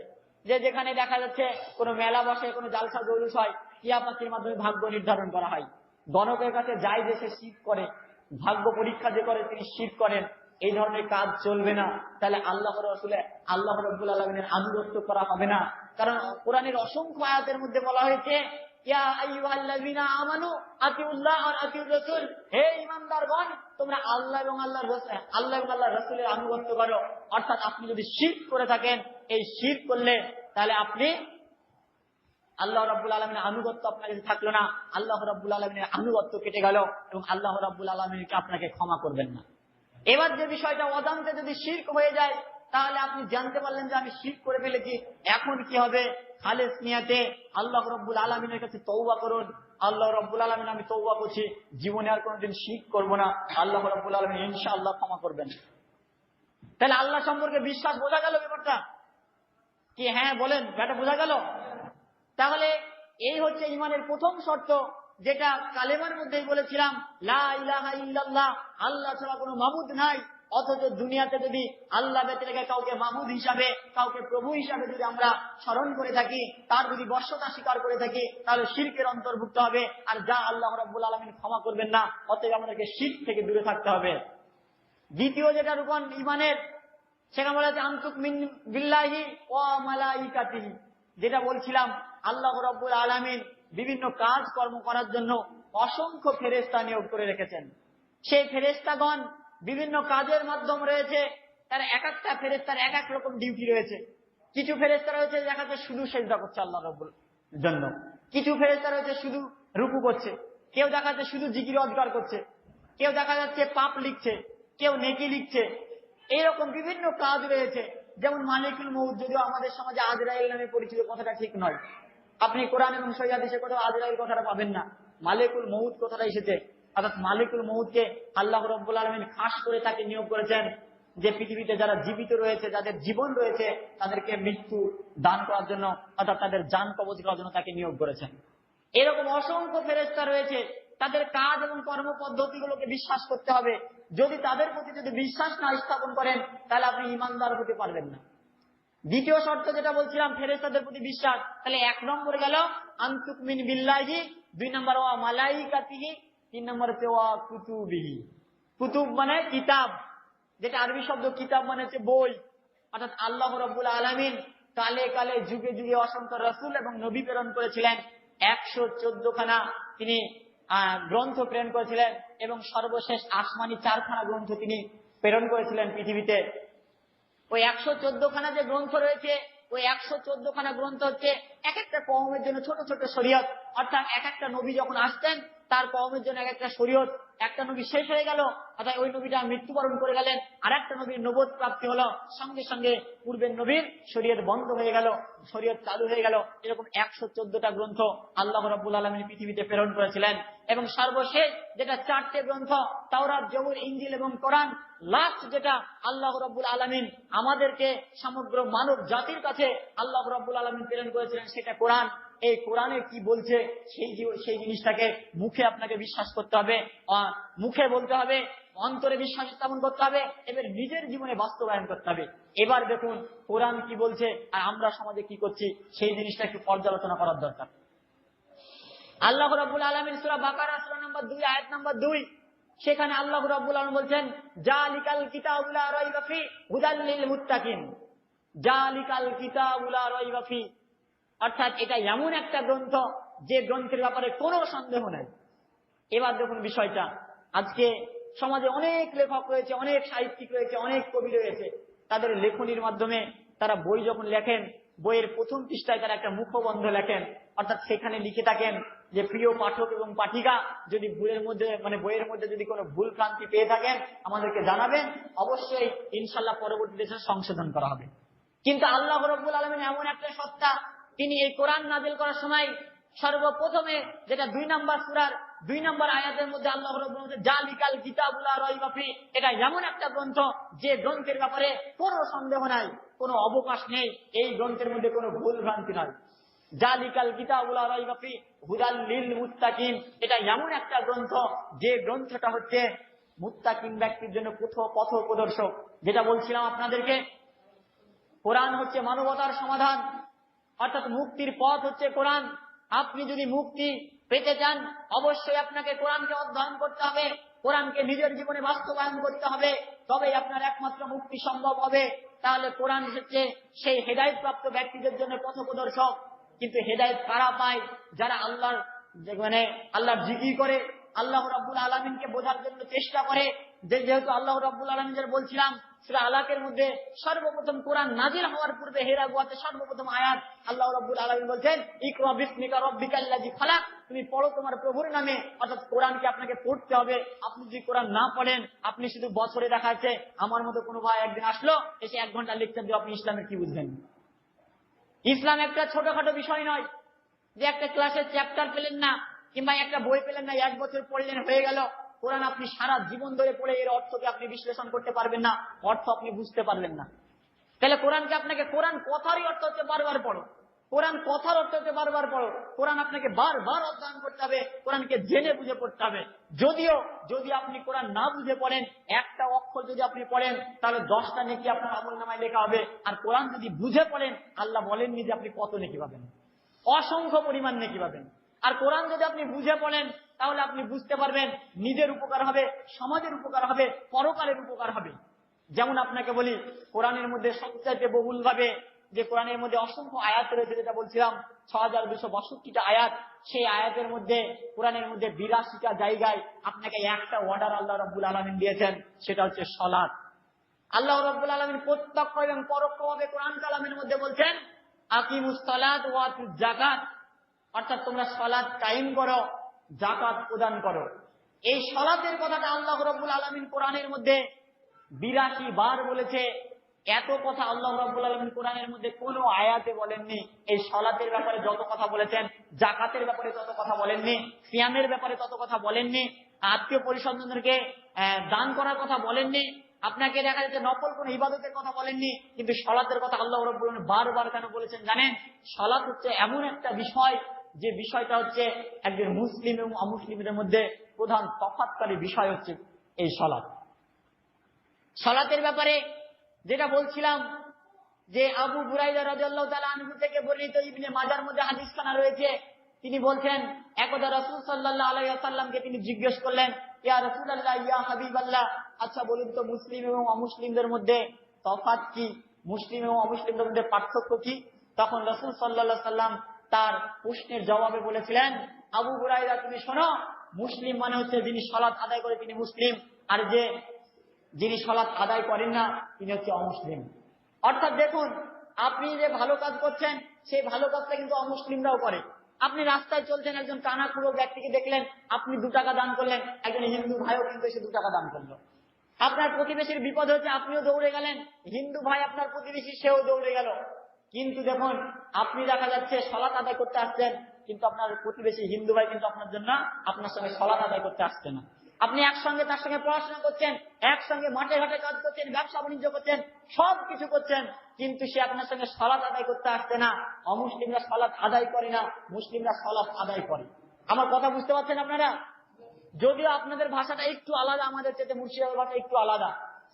তো যেটা বলছিলাম, যে সালাত বিষয়টা তো বুঝতে অসুবিধা হতে পারে, যে সালাত যেটা আমাদের সমাজে সবচেয়ে বহুলভাবে প্রচলিত, যেটা নামাজ। দেখুন, যে যদিও নামাজ শব্দটা সঠিক নয়, তবুও বলা যায়, কোনো সমস্যা নাই। কারণ সালাত নামটা কে দিয়েছে জানেন? সালাত নামটা আল্লাহ দিয়েছে, আল্লাহর রাসূল দিয়েছে। আর আমরা জানি নাম কখনো চেঞ্জ হয় না। আপনার নাম আব্দুর রহমান, দেখা যাচ্ছে আপনি যখন জন্মের সময় আপনার নাম আব্দুর রহমান ছিল, আপনার বয়স 15 বছর তখনও আব্দুর রহমান ছিল, আপনার বয়স 50 বছর তখন আব্দুর রহমান, আপনার মৃত্যুবরণ হয়ে যাবে তখন আপনার নাম আব্দুর রহমান। অর্থাৎ আপনার জন্ম থেকে মৃত্যু পর্যন্ত আপনার মৃত্যু হয়ে যাবে, তবু আপনার নাম চেঞ্জ হলো না, আপনার নাম পরিবর্তন হলো না। অর্থাৎ আমরা যারা শিক্ষিত যুবক ভাই, তারা জানি বিশেষ্য কখনো চেঞ্জ হয় না, পরিবর্তন হয় না, নাউন কখনো চেঞ্জ হয় না। কিন্তু এই সালাতটা কিভাবে চেঞ্জ হয়ে গেল, কিভাবে চেঞ্জ হয়ে গেল? এই সালাতটা হয়ে গেল নামাজ। এটা কোথায় পাবেন? ভারতীয় উপমহাদেশ, অর্থাৎ ভারত, বাংলাদেশ, পাকিস্তান, এই 3টে দেশে এই সালাতটা হয়ে গেছে নামাজ। সিয়ামটা হয়ে গেছে রোজা। সালাত মানে হচ্ছে আত্মশুদ্ধিকরণ, সালাত মানে হচ্ছে আত্মশুদ্ধিকরণ। নামাজ মানে হচ্ছে প্রার্থনা করা। নামাজ প্রার্থনা হচ্ছে অমুসলিমরা করে, একজন হিন্দু ভাই দেবদেবীর সামনে গিয়ে নতজানু হয়ে প্রার্থনা করে। মুসলিম প্রার্থনা করে না, মুসলিম উপাসনা করে, আল্লাহ রাব্বুল আলামিনের কাছে ইবাদত করে নিজের আত্মশুদ্ধিকরণের জন্য। কেমন ভাবে 1 মিনিট বোঝাই আপনাকে। সূরা আনকাবুত সূরা নম্বর 29 আয়াত নম্বর 45, সেখানে আল্লাহ রাব্বুল আলামিন বলেন, ইন্নাস সালাতা তানহা আনিল ফাহশাই ওয়াল মুনকার ওয়ালা যিকরিল্লাহি আকবার। অর্থাৎ আল্লাহ রাব্বুল আলামিন এই আয়াতের মধ্যে বলছেন যে সালাত হচ্ছে এমন একটা বিষয়, যে বিষয়টা হচ্ছে মানুষকে অশ্লীলতা এবং বেহায়াপনা থেকে দূরে রাখে। অর্থাৎ যে আপনি দেখাচ্ছে কত খারাপ লোককে দেখলাম ভাই, মদখোর, চুরি করতো, সালাত আদায় শুরু করেছে, আস্তে আস্তে সব খারাপ কাজগুলো ছেড়ে দিয়েছে। আর আপনি যদি সালাত আদায়ের সঙ্গে সঙ্গে যদি যাবতীয় অশ্লীলতা, বেহায়াপনা যদি না করতে পারেন, তাহলে আপনার সালাত আল্লাহর কাছে কবুল হবে না। আপনি আল্লাহকে সন্তুষ্টি অর্জনের জন্য সালাত আদায় করছেন না, আপনি রিপু করছেন। অর্থাৎ আপনি আপনার মধ্যে অহংকার রয়েছে, আপনি মানুষ দেখানো ইবাদত করছেন। সালাতটা আপনাকে সেই জন্য করতে হবে যে আল্লাহ রাব্বুল আলামিনের হুকুম, এটা ফরজ। যে আল্লাহ রাব্বুল আলামিন ঈমান আনার পরে যেটা বলছিলাম, বুনিয়াল ইসলাম আলা খামসিন, ইসলাম 5টা স্তম্ভের উপর ভিত্তিমান রয়েছে। নাম্বার 1 হচ্ছে ঈমান, অর্থাৎ তাওহীদ, অর্থাৎ আল্লাহর প্রতি বিশ্বাস স্থাপন। তারপরে যেটা 2 নম্বর বিষয় যেটা রয়েছে সালাত আদায়ের কথা আল্লাহ রাব্বুল আলামিন যেটা বলেছেন, অর্থাৎ সালাত যদি আমরা আদায় না করি তাহলে আমরা নিজেকে মুসলিম দাবি করতে পারি না। মুআয ইবনে জাবাল রাদিয়াল্লাহু তাআলা আনহু থেকে বর্ণিত, তিনি বলছেন রাসূল সাল্লাল্লাহু আলাইহি ওয়াসাল্লাম বলেছেন, আউসালি খালিলি মান তারাকা সালাত মুতাআম্মাদান ফাকাদ কাফারা। ইবনে মাজার মধ্যে হাদিসখানা রয়েছে, মুআয ইবনে জাবাল বলছেন, আমি আমার নিকট আত্মীয় বন্ধুর কাছ থেকে শুনেছি রাসূল সাল্লাল্লাহু আলাইহি ওয়াসাল্লাম বলেছেন, কেউ যদি ইচ্ছাকৃতভাবে সালাত ছেড়ে দিল, কেউ যদি ইচ্ছাকৃতভাবে সালাত আদায় করলো না, সে ব্যক্তি কাফেরের অন্তর্ভুক্ত হয়ে গেল। তাহলে আজকে দেখুন আমরা নিজেকে মুসলিম দাবি করি, অথচ সালাতের ধার ধারি না। 5 ওয়াক্ত সালাত আল্লাহ রাব্বুল আলামিনের নবীকে মেরাজের মাধ্যমে আল্লাহ রাব্বুল আলামিন আমাদের প্রতি ফরজ করেছেন যে 5 ওয়াক্ত সালাত আপনার কোনো বিপদ শুনবে না, কোনো অজুহাত শুনবে না, আপনাকে আপনি যে অবস্থাতে থাকুন না কেন আপনাকে সালাত আদায় করতেই হবে। গাড়িতে আপনি চেপেছেন, ট্রেনে প্রচন্ড ভিড় রয়েছে, বাসে প্রচন্ড ভিড় রয়েছে, ঠেল মানে না, সেই জায়গাতে এক হাত দিয়ে আপনি দেখা যাচ্ছে একটা রড ধরে আছেন, আর এক হাত নিচে আছে, সালাতের ওয়াক্ত পেরিয়ে যাচ্ছে, বিনা ওযুতে আপনাকে ওইভাবে সালাত আদায় করতে হবে, এটাও আপনার জন্য ফরজ রয়েছে। অতএব যে কোনো উপায় আপনাকে সালাত আদায় করতেই হবে। আপনি যদি সালাত আদায় না করেন আপনি নিজেকে মুসলিম দাবি করতে পারেন না। যেটা বলছিলাম, মুসলিম এবং অমুসলিমদের মধ্যে সবচেয়ে বড় পার্থক্য হচ্ছে সালাত। আর কেউ যদি ইচ্ছাকৃতভাবে সালাত ছেড়ে দেয় তাহলে সেই ব্যক্তি কাফেরের অন্তর্ভুক্ত হয়ে গেল। এই হচ্ছে হাদিসের কথা সালাতের ব্যাপারে। এবার আসি আমাদের যে যেটা সবচেয়ে যে শ্রদ্ধেয় যে 4 ইমাম, ইমাম আবু হানিফা রাহমাতুল্লাহ আলাইহি থেকে শুরু করে ইমাম আহমদ বিন হাম্বল পর্যন্ত 4 ইমাম সালাতের ব্যাপারে তারা কি বলেছেন। আজকে দেখুন যে যারা হানাফি মাযহাবী যারা ভাই রয়েছে তারা আমাদেরকে লা মাযহাবী বলে গালি দেয়, অর্থাৎ বলে এদের কোনো মাযহাব নেই। দেখুন আমাদের অবশ্যই মাযহাব রয়েছে, আমরা রাসূল সাল্লাল্লাহু আলাইহি ওয়াসাল্লামকে মাযহাবকে অনুসরণ করি, কারণ আল্লাহ রাব্বুল আলামিন কোরআনের মধ্যে অসংখ্য আয়াতের মধ্যে বলেছেন, ইয়া আইয়ুহাল্লাযিনা আমানু আতিউল্লাহ ওয়া আতিউর রাসূল, তোমরা হে ঈমানদারগণ তোমরা আল্লাহর এবং আল্লাহর রাসূলের আনুগত্য করো। আমরা আল্লাহর রাসূলের আনুগত্য করি, কারণ আমরা পূর্বেই বলেছিলাম, একটা হাদিস বলেছিলাম যেটা বলেছিল যে সাহাবী ব্যাখ্যা করছেন, রাসূল সাল্লাল্লাহু আলাইহি ওয়াসাল্লাম বলেছেন যে ইহুদিরা 71টা দলে বিভক্ত হয়েছে, নাসারারা 72টা দলে বিভক্ত হবে, আর আমার উম্মত 73টা দলে বিভক্ত হবে, বাকি সব চলে যাবে জাহান্নামে, শুধু একটা দল ছাড়া। একটা দল কারা? সেই দলটা হচ্ছে মানা আলাইহি ওয়া সাহাবিহি, যারা আমাকে এবং আমার সাহাবীদেরকে অনুসরণ করলো, অর্থাৎ আমরা হচ্ছে সেই মুসলিম উম্মাহ, আমাদের সেই মাযহাব, আমরা রাসূল সাল্লাল্লাহু আলাইহি ওয়াসাল্লামকে অনুসরণ করি এবং রাসূল সাল্লাল্লাহু আলাইহি ওয়াসাল্লাম সাহাবীদেরকে অনুসরণ করি। আমরা কোনো প্রচলিত যে 4 মাযহাব রয়েছে কোন ইমামকে আমরা অনুসরণ করি না, তবে 4 জন ব্যক্তিকে আমরা শ্রদ্ধা করি। আল্লাহ রাব্বুল আলামিন তাদেরকে শান্তিতে রাখুন। তাদের যে কথাগুলো কোরআন সুন্নাহর সঙ্গে মিল পাবো সেই কথাগুলো আমরা গ্রহণ করব, বাদ বাকি তাদের কোনো কথা আমরা গ্রহণ করব না। কারণ 4 ইমামের মূল বক্তব্য হচ্ছে ইজা সাহিবুল সহিহ হাদিসুন ফাহুয়া মাযহাবি, প্রত্যেকটা সহিহ হাদিসই হচ্ছে আমার মাযহাব। অর্থাৎ কোন ইমাম বলেনি যে আমার নামে তোমরা মাযহাব চালু করে দিয়ে যাও, কিন্তু তাদের মৃত্যুর পরে কিভাবে 525 হিজরিতে এই ইমামদের নামে মাযহাব চালু হয়ে গেল। মুসলিম উম্মাহ আজকে শত শত দলে বিভক্ত হয়ে পড়েছে। এই ইমাম আবু হানিফা রাহমাতুল্লাহ আলাইহি কি বলছেন জানুন? তিনি বলছেন কোন মুসলিম যদি সালাত আদায় না করে তাকে পিটিয়ে জেলখানার মধ্যে আবদ্ধ করো, এবং জেলখানার মধ্যে আবদ্ধ করে তাকে পিটিয়ে সালাত আদায় করো। তাহলে আজকে যারা হানাফি মাযহাবের ভাই রয়েছে তাদের মধ্যে দেখতে পাই 90% ভাই সালাত আদায় করে না। তা আমি যদি তাদের প্রত্যুত্তরে বলি, ভাই তোরাই হচ্ছে লা মাযহাবী, কারণ লা মাযহাবী মানে কোনো মাযহাব নাই, যার মাযহাব নাই, যারা মাযহাব নাই তাদের সালাত নাই। অর্থাৎ কোন মাযহাব কি বলেছে সালাত আদায় করতে হবে না, অর্থাৎ যারা সালাত আদায় করে না তারাই হচ্ছে লা মাযহাবী। অর্থাৎ যারা আমরা মুসলিম হিসেবে পরিচয় দিয়ে থাকি সালাত আদায় অবশ্যই করতে হবে। সর্বশেষ ইমাম আহমদ বিন হাম্বল রাহমাতুল্লাহ আলাইহি তিনি বলছেন কেউ যদি সালাত আদায় না করে তাকে পিটিয়ে হত্যা করো, হত্যা করে তাকে সালাত আদায় করো। তাহলে এত কঠোর বাণী তারা বলে গেছেন। আর সালাত এমন একটা বিষয় যেটা রাসূল সাল্লাল্লাহু আলাইহি ওয়াসাল্লাম দীর্ঘ মেয়াদী পরিকল্পনার কথা বলেছেন, যে বিষয়টা আবু দাউদের মধ্যে হাদিসখানা এসেছেন। সাহাবী বলছেন রাসূল সাল্লাল্লাহু আলাইহি ওয়াসাল্লাম বলছেন তোমাদের ছেলেদের বয়স, তোমাদের কন্যা সন্তানদের বয়স যখন 7 বছর হয়ে যাবে তখন তুমি তাদেরকে সালাতের কথা বলো, তখন তুমি তাদেরকে সালাত আদায়ের উপদেশ দাও। 7 বছর বয়স থেকে 10 বছর বয়স পর্যন্ত আপনি সালাত আদায়ের কথা বলতে থাকুন। 10 বছর বয়স হয়ে গেল, সালাত আদায় করছেন আপনার ছেলে কিংবা মেয়ে, আপনি 10 বছর থেকে 12 বছর পর্যন্ত তাকে মারতে শুরু করুন, মেরে সালাত আদায় করান। 12 বছর বয়সে যদি সালাত আদায় না করে, 15 বছর বয়সে যদি সালাত আদায় না করে, সেই ছেলেকে সেই মেয়েকে বাড়ি থেকে বের করে দেন। এটাই হচ্ছে আপনার জন্য জরুরি কর্তব্য। অর্থাৎ সালাত ছাড়া মুসলিম হতে পারে না। অর্থাৎ আপনি পাচক সালাত আদায় করে আপনার স্ত্রী সালাত আদায় করে না, আপনি নিজেকে মুসলিম হিসাবে দাবি করতে পারেন না। সর্বশেষ ফতোয়া ইবনে বাজ রাহমাতুল্লাহ আলাইহি, সৌদি আরবের প্রখ্যাত গ্র্যান্ড মুফতি, তিনি ফতোয়া দিয়েছিলেন যে কোন মুসলিম উম্মাহ যদি সালাত আদায় করে, পুরুষ যদি সালাত আদায় করে, তার স্ত্রী যদি সালাত আদায় না করে, যদি স্ত্রী সালাত আদায় করে, পুরুষ যদি সালাত না আদায় করে, স্বামী স্ত্রীর মধ্যে একে অপরে যদি সালাত আদায় না করে, তাদের বিবাহ বন্ধন এমনি বিচ্ছিন্ন হয়ে যায়, তালাক দরকার হয় না, তালাক প্রয়োজন হয় না।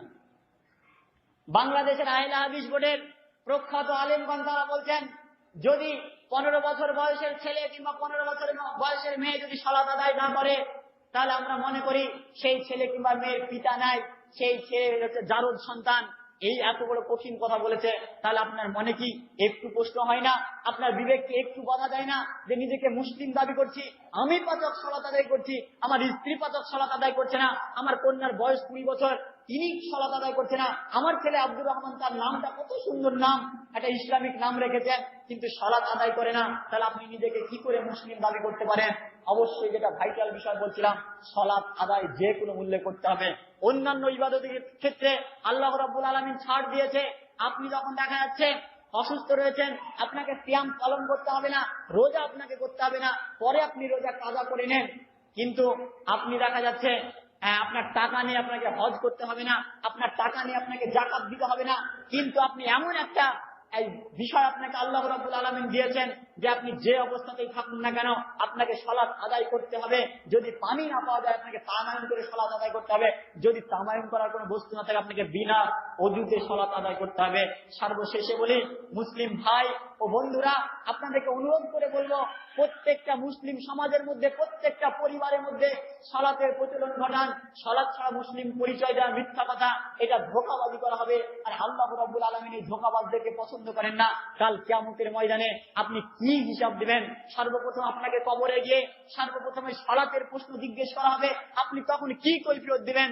তাহলে আপনি বুঝতে পারছেন যে সালাত এমন একটা গুরুত্বপূর্ণ ইবাদত, যে বিষয়টা হচ্ছে যদি আমরা না সালাত আদায় করি আমরা নিজে মুসলিম থাকতে পারবো না। অতএব আমাদেরকে সালাত যে কোনো মূল্যে সালাত আদায় করতে হবে। নাম্বার 2, কোরআনের মধ্যে সিয়াম শব্দটা এসেছে সূরা নাম্বার 2, সূরা বাকারা আয়াত নম্বর 103, সেখানে 183 আল্লাহ রাব্বুল আলামিন বলছেন, ইয়া আইয়ুহাল্লাযীনা আমানু কুতিবা আলাইকুমুস সিয়াম কামা কুতিবা আলাল্লাযীনা মিন ক্বাবলিকুম লাআল্লাকুম তাত্তাকুন। বলছে আল্লাহ রাব্বুল আলামিন এই সূরা বাকারার 183 নম্বর আয়াতের মধ্যে বলছেন, ইয়া আইয়ুহাল্লাযীনা আমানু, হে ঈমানদারগণ, হে মুমিনগণ, কুতিবা আলাইকুমুস সিয়াম, তোমাদের প্রতি সিয়াম ফরজ করা হয়েছে। ফরজ মানে আপনাকে করতে হবে। ফরজ যদি আপনি ছেড়ে দেন তাহলে আল্লাহর প্রতি ঈমান আপনার আনা হয়নি, যেটা ঈমানের একদম প্রথম শর্ত বলেছিলাম, আনতুমিন বিল্লাহি। অর্থাৎ সিয়াম যদি আপনি অগ্রাহ্য করেন, সালাত যদি আপনি অগ্রাহ্য করেন, তাহলে আপনি আল্লাহর প্রতি সেইভাবে বিশ্বাস স্থাপন করতে পারেননি, আল্লাহকে প্রভু বলে মেনে নিতে পারেননি, আল্লাহকে মাবুদ বলে মেনে নিতে পারেননি বলে আজকে আপনি সালাত আদায় করেন না, আল্লাহকে প্রভু বলে স্বীকার করতে পারেননি বলে আজকে আপনার বাড়িতে সিয়াম পালন হয় না। আজকে দেখুন রমাদান মাস আমাদের কাছ থেকে চলে গিয়েছে, আমরা দেখতে পাই বিভিন্ন জায়গায় গিয়ে দেখছি 60% মুসলিম এই রমাদান মাসে দিনের বেলায় পান চিবোচ্ছে, ধূমপান করছে, দিনের বেলায় বিভিন্ন হোটেলে গিয়ে খাওয়া দাওয়া করছে, তারা সিয়াম পালন করছে না। তাহলে সত্যি সত্যি কি তারা নিজেকে মুসলিম দাবি করছে? এটা কি ধোঁকা দেওয়া হচ্ছে না ভাই? অতএব আমাদের প্রতি আল্লাহ রাব্বুল আলামিন যেগুলো ফরজ করেছে, কোরআন কালামের মধ্যে যে বিষয়গুলো উপস্থাপন করেছেন, সেই বিষয়গুলোকে অবশ্যই পুঙ্খানুপুঙ্খভাবে মেনে চলতে হবে। কারণ আল্লাহ রাব্বুল আলামিন কখনোই বলেননি যে আপনি আপনার যেটা সুবিধা হবে সেটা মানুন, আর যেটা সুবিধা হবে না সেটা মানেন না, সেটা বলেননি। আল্লাহ রাব্বুল আলামিন বলছেন, হে ঈমানদারগণ, তোমরা ইসলামের মধ্যে পরিপূর্ণভাবে প্রবেশ করো। অতএব আমাদেরকে ইসলামকে পুঙ্খানুপুঙ্খভাবে মেনে চলতে হবে। এইভাবেই কোরআনের বিভিন্ন জায়গাতে বলা হয়েছে। অতএব আমাদের জন্য সিয়াম ফরজ করা হয়েছে। সিয়াম, রমাদানের সিয়াম ফরজ, 1 মাস সিয়াম ফরজ। রমাদানের সিয়াম আমাকে পালন করতেই হবে। যদি আপনি সিয়াম না পালন করেন তাহলে আপনার আল্লাহ রাব্বুল আলামিনের প্রতি বিশ্বাস স্থাপন সেইভাবে হয়নি। অতএব আমরা যখনই নিজেকে ঈমানদার ঘোষণা করব, যখন নিজেকে মুসলিম দাবি করব, আল্লাহ রাব্বুল আলামিন যেগুলো ফারজিয়াত ঘোষণা করেছিল সেই ফারজিয়াতগুলোকে অবশ্যই মেনে চলতে হবে। যে বিষয়টা বলছিলাম যে ইসলাম 5টা স্তম্ভের উপর ভিত্তি রয়েছে। নাম্বার 1 যেটা বলছিলাম ঈমান, নাম্বার 2 হচ্ছে সালাত, নাম্বার 3 হচ্ছে সিয়াম, নাম্বার 4 হচ্ছে যাকাত, আর নাম্বার 5 হচ্ছে হজ। অর্থাৎ যাকাত এবং হজ এটা সর্বসাধারণের জন্য প্রযোজ্য নয়। যাদের নিসাব পরিমাণ অর্থ রয়েছে অর্থাৎ 7.5 ভরি পরিমাণ যদি আপনার বাড়িতে স্বর্ণ কিংবা সেই পরিমাণ টাকা যদি সঞ্চিত থাকে, তাহলে আপনাকে জাকাত দিতে হবে। আর যদি আপনার জন্য জাকাত খরচ হয়ে যায়, আপনার জন্য হজও খরচ হয়ে যায়। অতএব যার জন্য জাকাত খরচ হয়ে গেছে তাকে হজ করতে হবে। হজ আর জাকাত এই দুটো বিষয় হচ্ছে যারা অর্থশালী লোক রয়েছে তাদের জন্য আল্লাহ খরচ করেছে, কিন্তু সারা মুসলিম উম্মার জন্য, যারা সর্বসাধারণ আমার আপনার মতো যারা সাধারণ খেটে খাওয়া মুসলিম, তাদের জন্য 3টে বিষয়: আল্লাহর প্রতি ঈমান আনা, তাওহীদের প্রতি বিশ্বাস স্থাপন করা, শিরক না করা, বিদআত না করা, সালাত আদায় করা আর সিয়াম পালন করা। এই 3টে বিষয় আপনাকে অবশ্যই পালন করতে হবে, তবেই আপনি কোরআনকে বিশ্বাস স্থাপন করতে পারবেন। কোরআনের প্রতি বিশ্বাস স্থাপন যদি না করেন তাহলে আপনি ঈমানদার ব্যক্তি নয়। তাহলে ঈমানের 3টে শাখা বিষয় আলোচনা করা হলো। নাম্বার 1 ছিল আল্লাহর প্রতি বিশ্বাস, আনতুমিন বিল্লাহি। নাম্বার 2 ছিল ফেরেশতাগণের প্রতি বিশ্বাস, ওয়া মালাইকাতিহি। নাম্বার 3 হচ্ছে ওয়া কুতুবিহি।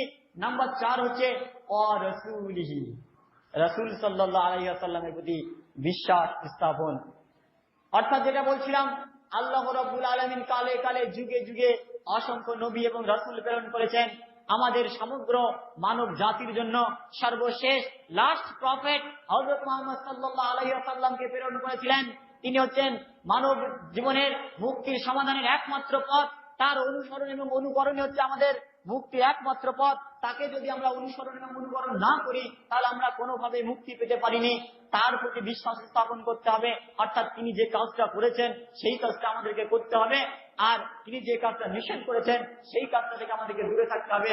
সে ব্যাপারে আল্লাহ রাব্বুল আলামিন সূরা হাশর সূরা নাম্বার 59 আয়াত নাম্বার 7, সেখানে আল্লাহ রাব্বুল আলামিন বলেন, ওমা আতাকুমুর রাসূল ফাকুতুহু ওমা নাহাকুম আনহু ফান্তাহু। রাসূল যা দিয়েছে তা তোমরা গ্রহণ করো, রাসূল যা থেকে বিরত থাকতে বলেছে, যা নিষেধ করেছে তা থেকে তোমরা দূরে থাকো। এবার দেখুন আজকে সমাজে সত্যি সত্যি কি আমরা মেনে চলছি? যে বিষয়টা আমরা বললাম ফরজিয়াতের ব্যাপারে, তাছাড়া অসংখ্য বিষয় রয়েছে রাসূল সাল্লাল্লাহু আলাইহি ওয়াসাল্লাম করেনি, সাহাবী কিরামগণ করেননি, অথচ আমরা এগুলো করে চলছি। আর রাসূল সাল্লাল্লাহু আলাইহি ওয়াসাল্লামকে কেন অনুসরণ করতে হবে? সূরা আযহাবের মধ্যে আল্লাহ রাব্বুল আলামিন বলছেন যে উসওয়াতুন হাসানা, অর্থাৎ আল্লাহ রাব্বুল আলামিনের নবী হচ্ছে আমাদের জন্য উত্তম আদর্শ, তার কাছ থেকে আমাদেরকে শিখতে হবে। আল্লাহ রাব্বুল আলামিন সাহাবায়ে কিরামদেরকে এমন কোন জিনিস নাই, এমন কোন কাজ নাই তাদেরকে শিখিয়ে যাননি। পায়খানা প্রস্রাব থেকে শুরু করে, স্ত্রী গমন থেকে শুরু করে, সংসার পরিচালনা থেকে শুরু করে, সমাজ এবং রাষ্ট্র পরিচালনা করার ক্ষেত্রে প্রত্যেকটা দিকে রাসূল সাল্লাল্লাহু আলাইহি ওয়াসাল্লাম দিক নির্দেশনা দিয়েছেন। তিনি নিজে একটা শাসক ছিলেন, তিনি নিজে একটা সম্রাট ছিলেন, তিনি এইগুলো দেখিয়েছেন। তিনি 11 জন তার স্ত্রী ছিল, তাহলে তিনি সংসার ধর্ম পালন করেছিল। তার কন্যা সন্তান ছিল, তার পুত্র সন্তান ছিল, যদিও পুত্র সন্তানগুলা শিশু অবস্থাতেই যারা মারা গিয়েছিল, তাহলে তিনি সংসার ধর্ম পালন করেছেন, সমাজে কাজ করেছেন, তিনি শাসক ছিলেন, সমস্ত কাজ তিনি করিয়ে দেখিয়ে গিয়েছেন মুসলিম উম্মাকে, প্র্যাকটিক্যাল তিনি দেখিয়ে গেছেন। তার কাজগুলো আমরা কোথায় পাবো? যদি আমরা হাদিস যদি আমরা অধ্যয়ন করতে থাকি, হাদিস যদি আমরা পড়তে থাকি, ইনশাআল্লাহ প্রত্যেকটা রাসূল সাল্লাল্লাহু আলাইহি ওয়াসাল্লামের সুন্নাহগুলোকে আমরা খুঁজে পাবো। রাসূল সাল্লাল্লাহু আলাইহি ওয়াসাল্লামের সুন্নাহকে কেন অনুসরণ করতে হবে? আজকে অমুসলিমরা একটা প্রশ্ন করে থাকে যে ইনি ছিলেন নিরক্ষর, অর্থাৎ তার কোনো অক্ষর জ্ঞান ছিল না, তাকে আমরা কেন অনুসরণ করব? দেখুন আল্লাহ রাব্বুল আলামিন সূরা আল ইমরান সূরা নাম্বার 3 আয়াত নাম্বার 31, সেখানে আল্লাহ রাব্বুল আলামিন বলেন, কুল ইন কুনতুম তুহিব্বুনাল্লাহ ফাত্তাবিউনি ইউহিব্বুকুমুল্লাহ ওয়া ইয়াগফির লাকুম যুনুবাকুম আল্লাহু গফুরুর রহিম। আল্লাহ রাব্বুল আলামিন বলেন, কুল, হে নবী আপনি বলুন, ইন কুনতুম তুহিব্বুনাল্লাহ, অর্থাৎ তোমরা যদি আমার সান্নিধ্য পেতে চাও, অর্থাৎ তোমরা যদি আল্লাহর যদি ভালোবাসা পেতে চাও, তাহলে তোমরা আমার নবীকে অনুসরণ করো। ইত্তেবা কথাটা এসছে, অর্থাৎ ইত্তেবা মানে অনুসরণ করা, অনুসরণ মানে হচ্ছে দেখে দেখে চলা। যদিও আমাদের সমাজে এই আয়াতের অপব্যাখ্যা করা হয়, সেখানে বলা হয় রাসূল সাল্লাল্লাহু আলাইহি ওয়াসাল্লামকে ভালোবাসলেই জান্নাত পাওয়া যাবে, রাসূল সাল্লাল্লাহু আলাইহি ওয়াসাল্লামকে ভালোবাসলে জান্নাত পাওয়া যাবে। এটা ডাহা মিথ্যে কথা, এই ধরনের কথা বলেননি। কারণ ঈমান অধ্যায়ে একটা কথা বলা আছে, সেখানে আনাস রাদিয়াল্লাহু তাআলা আনহু থেকে বর্ণিত, ইবনে মাজাহ, মিশকাত এবং বুখারী মুসলিমের মধ্যে হাদিসটা বর্ণিত রয়েছে। সেখানে আনাস রাদিয়াল্লাহু তাআলা আনহু বলেন, রাসূল সাল্লাল্লাহু আলাইহি ওয়াসাল্লামের কাছ থেকে আমি শুনেছি, তিনি বলেন, কোন ব্যক্তি যদি তার নিজের এবং আহাল পরিবারের থেকে আমাকে না বেশি ভালোবাসে, সে ব্যক্তি ঈমানদার হতে পারে না। এখানে ঈমান আনার ক্ষেত্রে রাসূল সাল্লাল্লাহু আলাইহি ওয়াসাল্লাম বলেছেন, কিন্তু আপনি যে ইবাদত গুলো করবেন, পৃথিবীতে কিভাবে চলবেন, রাসূল সাল্লাল্লাহু আলাইহি ওয়াসাল্লামের ইত্তেবা করতে হবে, রাসূল সাল্লাল্লাহু আলাইহি ওয়াসাল্লামের অনুসরণ করতে হবে। আপনি যদি রাসূল সাল্লাল্লাহু আলাইহি ওয়াসাল্লামের অনুসরণ করেন, তাহলে ইনশাআল্লাহ তাহলে আপনি আল্লাহর সান্নিধ্য পাবেন, আল্লাহর ভালোবাসা পাবেন। আর আল্লাহ রাব্বুল আলামিন বলছেন, আমি হচ্ছে মহা পরাক্রমশালী, অর্থাৎ আমি হচ্ছে গফুরুর রহিম, আমি তোমাদেরকে ক্ষমা করে দেব যদি তোমরা রাসূল সাল্লাল্লাহু আলাইহি ওয়াসাল্লাম অনুসরণ করো এবং আমার তোমরা সান্নিধ্য পেয়ে যাবা। অর্থাৎ আমাদেরকে রাসূল সাল্লাল্লাহু আলাইহি ওয়াসাল্লামের অনুসরণ অবশ্যই করতে হবে। রাসূল সাল্লাল্লাহু আলাইহি ওয়াসাল্লামের অনুসরণ ছাড়া আমাদের মুক্তি হতে পারে না। আর রাসূল সাল্লাল্লাহু আলাইহি ওয়াসাল্লামের অনুসরণ যদি আমরা না করে থাকি তাহলে সেটা কি হবে? রাসূল সাল্লাল্লাহু আলাইহি ওয়াসাল্লামের অনুসরণ আমাদেরকে করতে হবে। রাসূল সাল্লাল্লাহু আলাইহি ওয়াসাল্লাম অনুসরণ না করলে আমরা তার শাফাআত পাবো না, আমাদের জায়গা হবে জাহান্নাম। কারণ আল্লাহ রাব্বুল আলামিন সূরা মুহাম্মদ সূরা নাম্বার 47 আয়াত নাম্বার 33 সেখানে আল্লাহ রাব্বুল আলামিন বলেন, ইয়া আইয়ুহাল্লাযীনা আমানু আতিউল্লাহ ওয়া আতিউর রাসূল ওয়া লা তুবতিলু আমালাকুম। হে ঈমানদারগণ, তোমরা আল্লাহ এবং আল্লাহর রাসূলের প্রতি আনুগত্য করো, তোমরা তোমাদের আমলকে বাতিল করো না। আয়াতটা খুব সুন্দরভাবে বিশ্লেষণ দেখুন যে আল্লাহ রাব্বুল আলামিন তিনটে কথা বলেছে এখানে। হে ঈমানদারগণ, যারা ঈমান এনেছো তাদের উদ্দেশ্যে বলছি, শোনো যে তোমরা আল্লাহর আনুগত্য করো, আল্লাহর রাসূলের আনুগত্য করো, তোমরা তোমাদের আমলকে বাতিল করো না।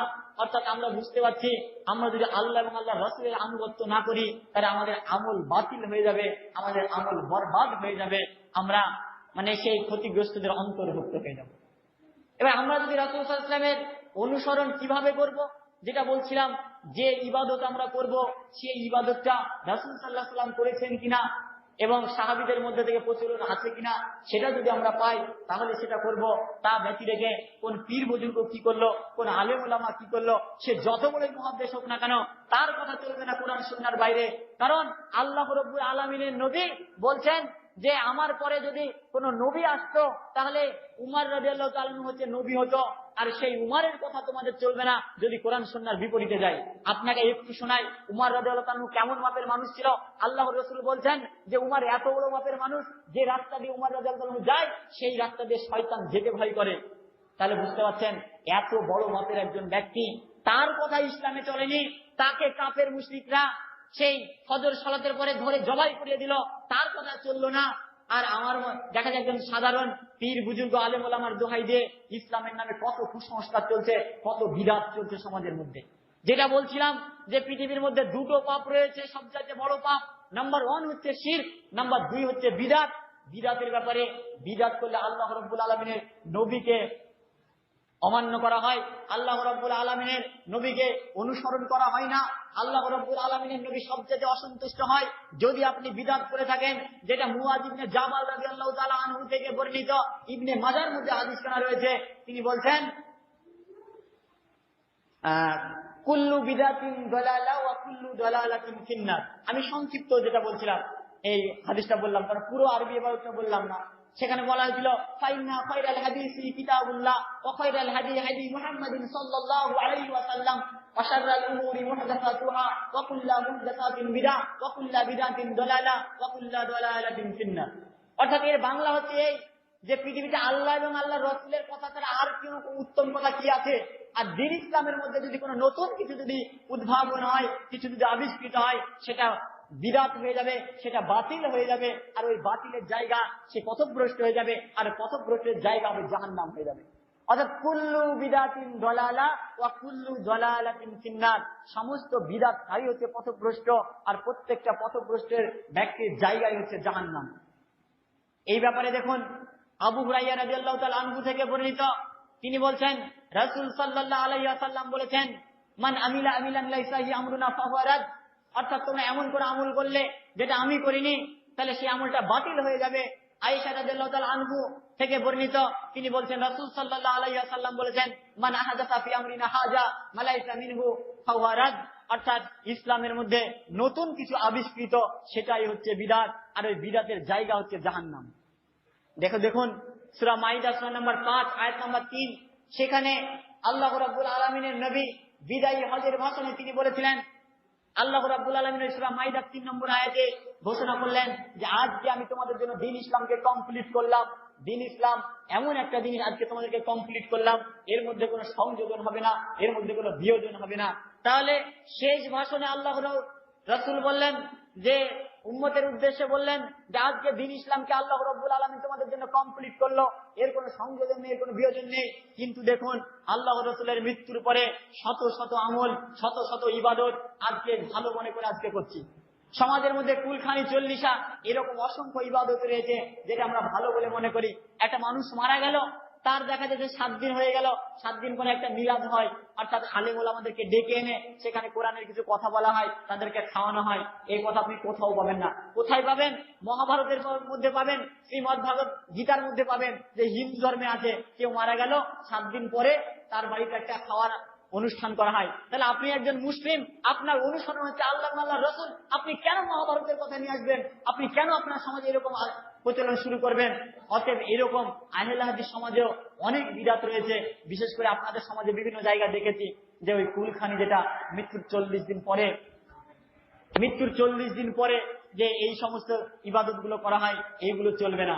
আর যে বিষয়টা রয়েছে বিশেষ করে এখনো আহলে হাদিস সমাজে রয়েছে সম্মিলিত মোনাজাতের ব্যাপারে, যে কিছু আহলে হাদিস আলেমগণ বলছেন যে সম্মিলিতভাবে দোয়া করা যায় আর সম্মিলিতভাবে দোয়া করা যায় না। তো আমি বলবো, দেখুন, যে আমি যতটুকু জানি এর সম্মিলিতভাবে মোনাজাত হচ্ছে সম্পূর্ণরূপে বিধান। এটা রাসূল সাল্লাল্লাহু আলাইহি ওয়াসাল্লাম করেননি, সাহাবায়ে কেরামগণ করেননি, এবং সর্বশেষ যে 4 ইমাম রয়েছে তাদের কাছ থেকে কোনো আমল পাবেন না যে ফরজ সালাতে পরে সম্মিলিতভাবে মোনাজাত করেছে।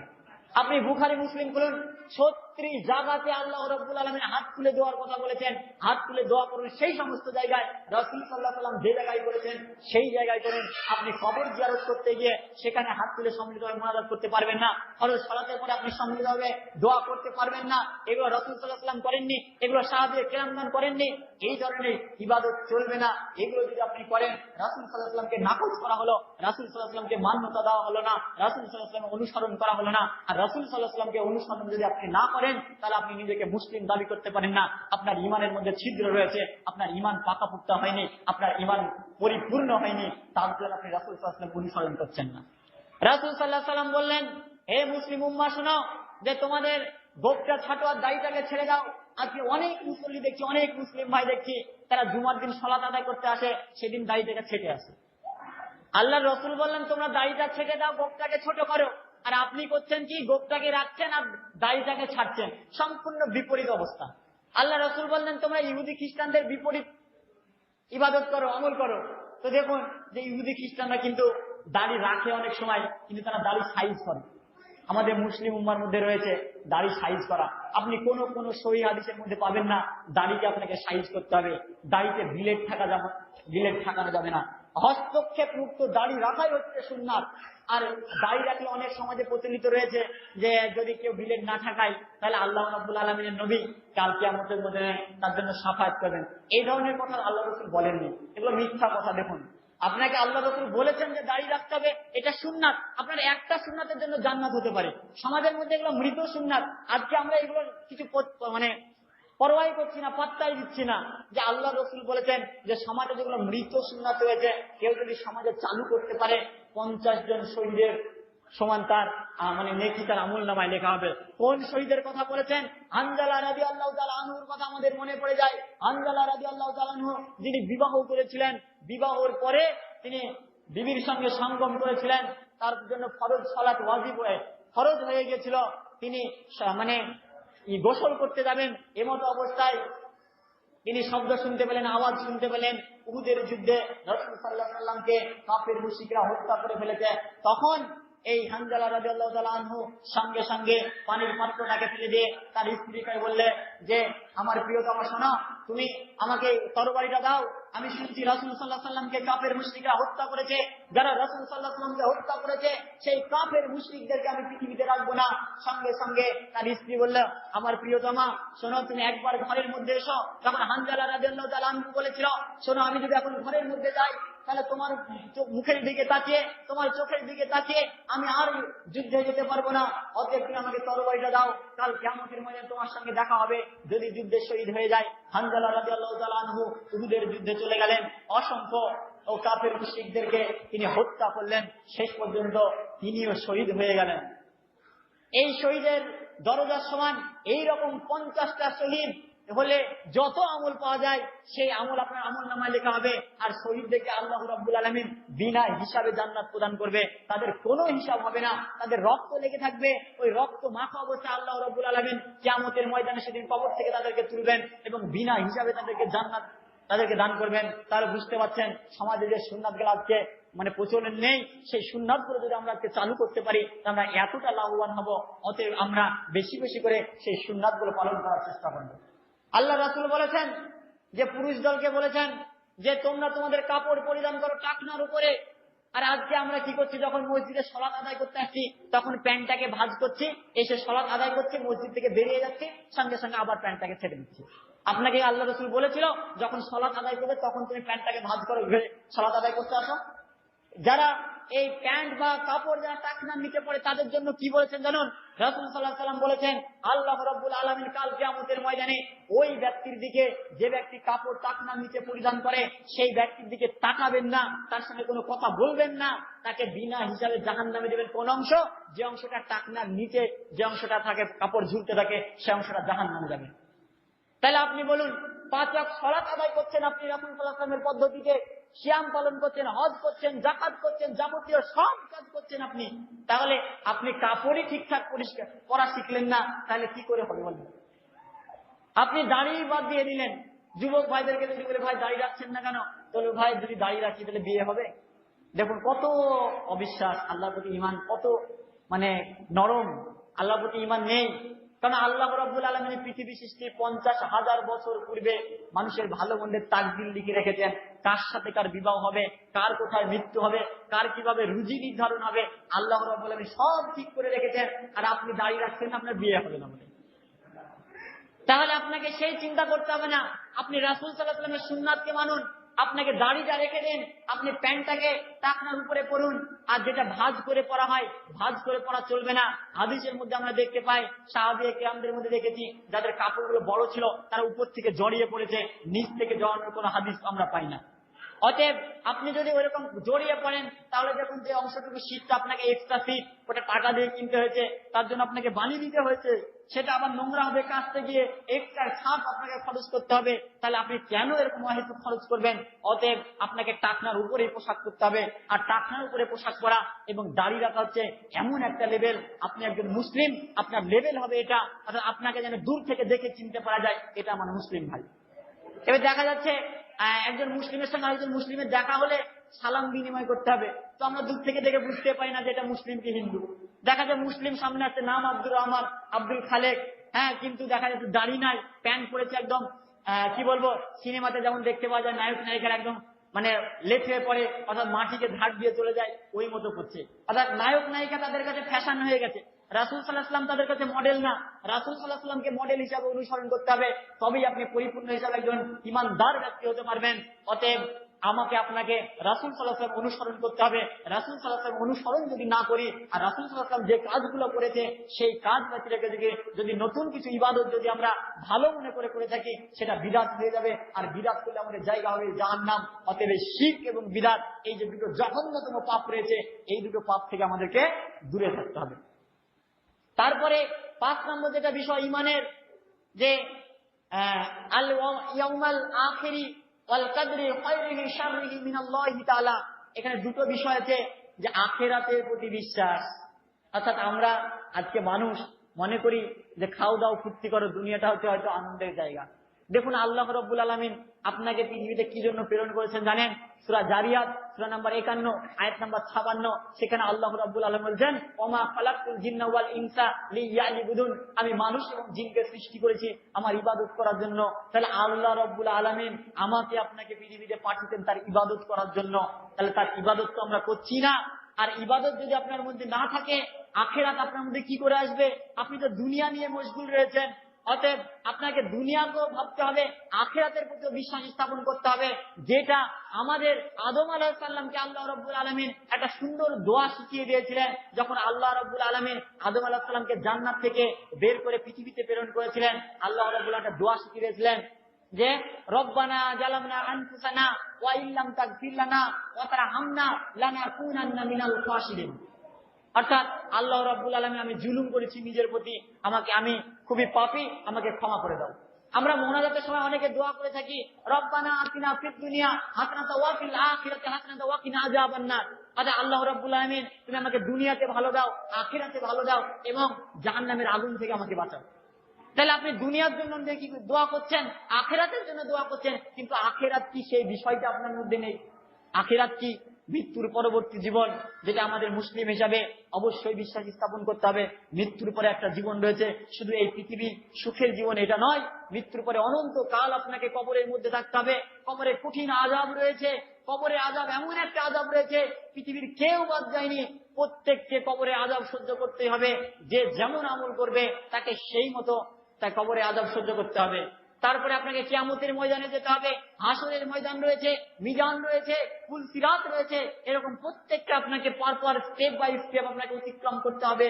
সেইখানে আপনাকে এই আখিরাতের প্রতি যদি বিশ্বাস স্থাপন না থাকে, আখিরাতের প্রতি যদি ভয় না থাকে, তাহলে আপনি কি করে আপনি ইমানদার ব্যক্তি হলেন? অর্থাৎ ইমানদার ব্যক্তি হলে আপনাকে এই আখিরাতের প্রতি বিশ্বাস স্থাপন করতে হবে। নাম্বার 6 হচ্ছে ইমানের সর্বশেষ রূপন হচ্ছে ভালো মন্দের তাকদীরের প্রতি বিশ্বাস স্থাপন। অর্থাৎ যেটা বলছিলাম যে আমাদের সমাজে দেখা যায় যে আপনি 5 ওয়াক্ত সালাত আদায় করছেন, আপনি সবচেয়ে বেশি অভাবগ্রস্ত।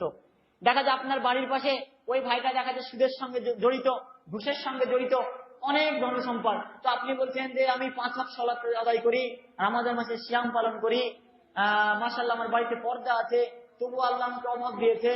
আর আমার বাড়ির পাশে আব্দুর রহমান, ও সুদের সঙ্গে যুক্ত, ঘুষের সঙ্গে যুক্ত, ও সালাত আদায় করে না, সিয়াম পালন করে না, আল্লাহ এত ধরনের সম্পদ দিয়েছে। দেখুন ভালো মন্দের তাকদীর আল্লাহ রাব্বুল আলামিন আপনাকে পরীক্ষা করছে, এটা মনে করুন। অতএব যে আল্লাহ যেটা আপনাকে দিচ্ছে আপনি বলুন আলহামদুলিল্লাহ, আল্লাহর রহমতে আমি অনেক ভালো রয়েছি। আর আমাদের মানুষের বৈশিষ্ট্য কি জানেন? আমাদের সব সময় আমাদের নজরটা হচ্ছে ঊর্ধ্বমুখী, সব সময় উপরের দিকে আমরা তাকাই। রাস্তা দিয়ে আপনি চলছেন, আপনি দেখা যায় সাইকেলে চলছেন, আপনার পাশ দিয়ে 150 সিসির একটা পালসার নিয়ে এক ভাই ভুট করে চলে গেল 80 গতিতে, আপনি তখন বলছেন খুব হতাশাগ্রস্ত হয়ে বলছেন, আল্লাহ কি আমাদেরকে দেখতে পায় না? একটা সাইকেল, ভাঙাচোরা সাইকেল, আল্লাহ যদি একটা ওই পালসার গাড়ি কেনার যদি সামর্থ্য দিত তাহলে একটা গাড়ি কিনতাম।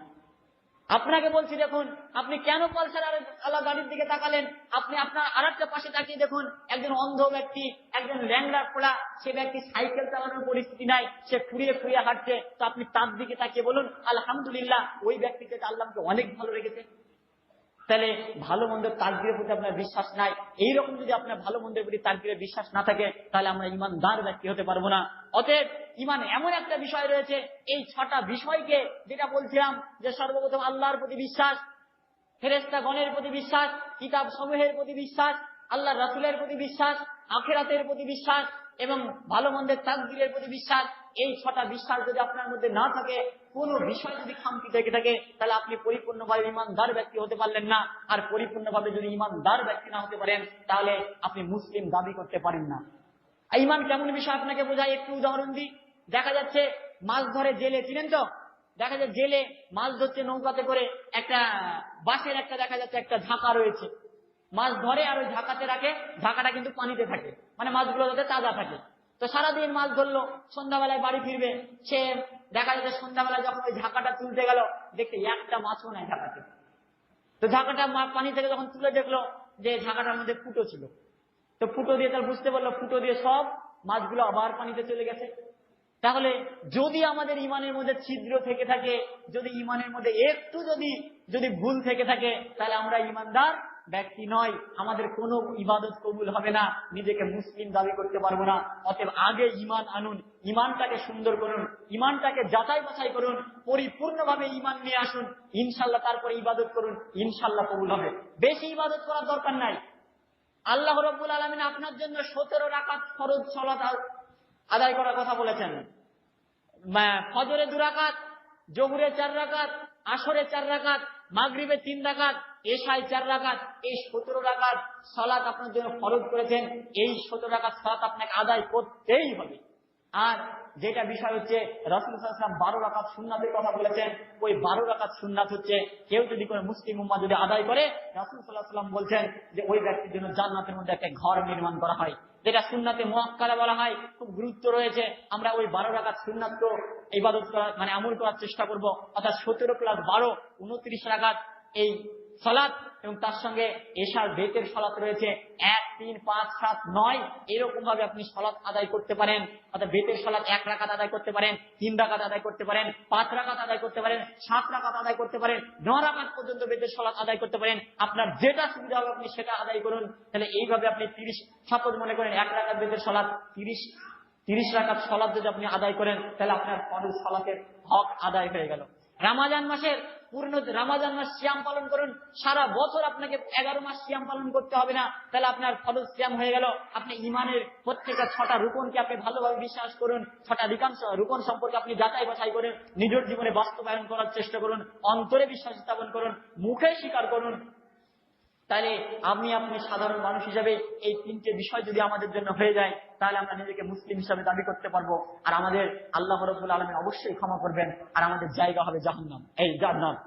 তাহলে দেখুন, এই ব্যাপারে একজন সাহাবী এসে রাসূল সাল্লাল্লাহু আলাইহি ওয়াসাল্লামকে বলেছেন, ইয়া রাসূলুল্লাহ, ইয়া হাবিবাল্লাহ, আমাকে একটা আমলের কথা বলে দিন তো, যে আমলটা করলে আমি জান্নাতি, যে আমলটা করলে আমি অনেক সওয়াব পাবো।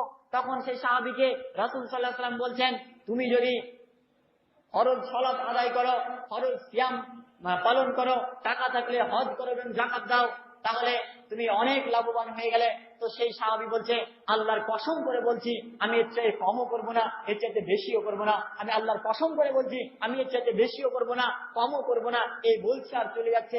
সেই সময় আবু বকর রাদিয়াল্লাহু তাআলা আনহু, ওমর রাদিয়াল্লাহু তাআলা আনহু, উসমান রাদিয়াল্লাহু তাআলা আনহু, আলী রাদিয়াল্লাহু তাআলা আনহু, আবু হুরায়রা রাদিয়াল্লাহু তাআলা আনহু, এরকম সাহাবীরা তখন আসতেন। তখন রাসূল সাল্লাল্লাহু আলাইহি ওয়াসাল্লাম বলছেন, সাহাবীরা শোনো, আমার সঙ্গী সাথীরা শোনো, তোমরা যদি কাউকে জান্নাতি দেখতে চাও, ওই সাহাবীটাকে দেখো, আমার ওই সাথীটাকে দেখো। ও বলছে, আমি ওকে বলেছি যে তোমার জন্য আল্লাহ রাব্বুল আলামিন 16 রাকাত ফরজ সালাত কায়েম করার কথা বলেছেন, তোমার জন্য রমজান মাসের 1 মাস সিয়াম ফরজ করেছে, তোমার যদি সামর্থ্য থাকে তুমি হজ পালন করো, যাকাত দাও। তখন সে বলছে যে আমি এর চেয়ে কম করবো না, বেশি করবো না। ওই ব্যক্তি জান্নাতি। তাহলে বুঝতে পারছেন যে ইবাদত আপনাকে আমাকে বেশি করার দরকার নাই, যে ঈমানটাকে সঠিকভাবে নির্ণয় করুন, তাওহীদটাকে আপনি চিনুন, শিরক বিদআতকে আপনি পরিত্যাগ করুন, 5 ওয়াক্ত সালাত আদায় করুন, সিয়াম পালন করুন। এবং নাম্বার 3 হচ্ছে পর্দা, যে বিষয়টা আমাদের বাড়িতে নাই। খুব বড় আফসোস লাগে, পর্দা যদি না থাকে তো আপনার জন্য আল্লাহ রাসূল বলছে জান্নাত আপনার জন্য হারাম বলেছে, জাহান্নাম আপনার জন্য অবধারিত। আল্লাহ রাসূল বলছেন, আবু হুরায়রা রাদিয়াল্লাহু তাআলা আনহু থেকে বর্ণিত, তিনি বলছেন 3 শ্রেণীর ব্যক্তির জন্য জান্নাত হারাম। 3 শ্রেণীর ব্যক্তি কারা? 1 নম্বর ব্যক্তি হচ্ছে দায়ুস, যে ব্যক্তি বাড়িতে বেহায়াতার সুযোগ করে দিয়েছে। বেহায়াতার সুযোগ মানে আপনার বাড়িতে দেখা যাচ্ছে যে কেউ বাড়িতে অনায়াসে প্রবেশ করতে পারছে, আপনার স্ত্রী পর্দা করে না, আপনার সাবালিকা কন্যা পর্দা করে না, আপনার পুত্রবধূ পর্দা করে না, তাহলে আপনি দায়ুস হিসাবে গণ্য হবে। আর আপনি সবকিছু ইবাদত সব ঠিক করলেন, বাড়িতে পর্দা নাই, আপনি হচ্ছেন দায়ুস ব্যক্তি। আপনার জন্য আল্লাহ রাব্বুল আলামিন জান্নাতকে হারাম করে দিয়েছেন। নাম্বার 2, পিতামাতার অবাধ্য সন্তান। অর্থাৎ আপনি সমস্ত ইবাদত করছেন, আপনি পিতামাতাকে ভালোবাসেন না, কিন্তু আপনার শ্বশুর আসলে শাশুড়ি আসলে খুব ভালোবাসেন। অর্থাৎ শ্বশুর শাশুড়ির সঙ্গে আপনার ভালো লেনা দেনা, পিতামাতাকে আপনি দেখতে পারেন না, বয়স হয়ে গেছে, আপনি তাদেরকে ভালোবাসেন না, তাহলে আপনার জন্য আল্লাহ রাসূল বলেছেন জান্নাত হারাম। অর্থাৎ পিতামাতাকে আল্লাহ রাব্বুল আলামিন সূরা বনী ইসরাঈলের মধ্যে বলছে যে তোমরা পিতামাতার দিকে তাকিয়ে উফ শব্দটা করো না। উফ শব্দটা যদি তোমরা করে থাকো তাহলে তোমাদের জন্য জান্নাত হারাম হয়ে যাবে, তোমাদের জন্য জান্নাত মানে জান্নাত হারাম হয়ে যাবে, জাহান্নাম অবধারিত হয়ে যাবে। অতএব পিতামাতার খেদমত করতে হবে। পিতামাতাকে কেমন ভাবে দেখুন, পিতামাতার জন্য আল্লাহ রাব্বুল আলামিন একটা দোয়া শিখিয়ে দিয়েছে, রব্বির হামহুমা কামা রাব্বায়ানি সগীরা। অর্থাৎ আল্লাহ রাব্বুল আলামিন শৈশবকালে আল্লাহ রাব্বুল আলামিন আমার পিতামাতা আমাকে যেভাবে লালন পালন করেছে তুমি তাকে সেভাবে লালন পালন করো। অর্থাৎ মৃত্যু পরবর্তী সময় তাহলে পিতামাতা আপনাকে কত কষ্ট করে মানুষ করেছে। আপনার মা 10 মাস 10 দিন পেটে আপনাকে বহন করেছে, কত কষ্ট করেছে।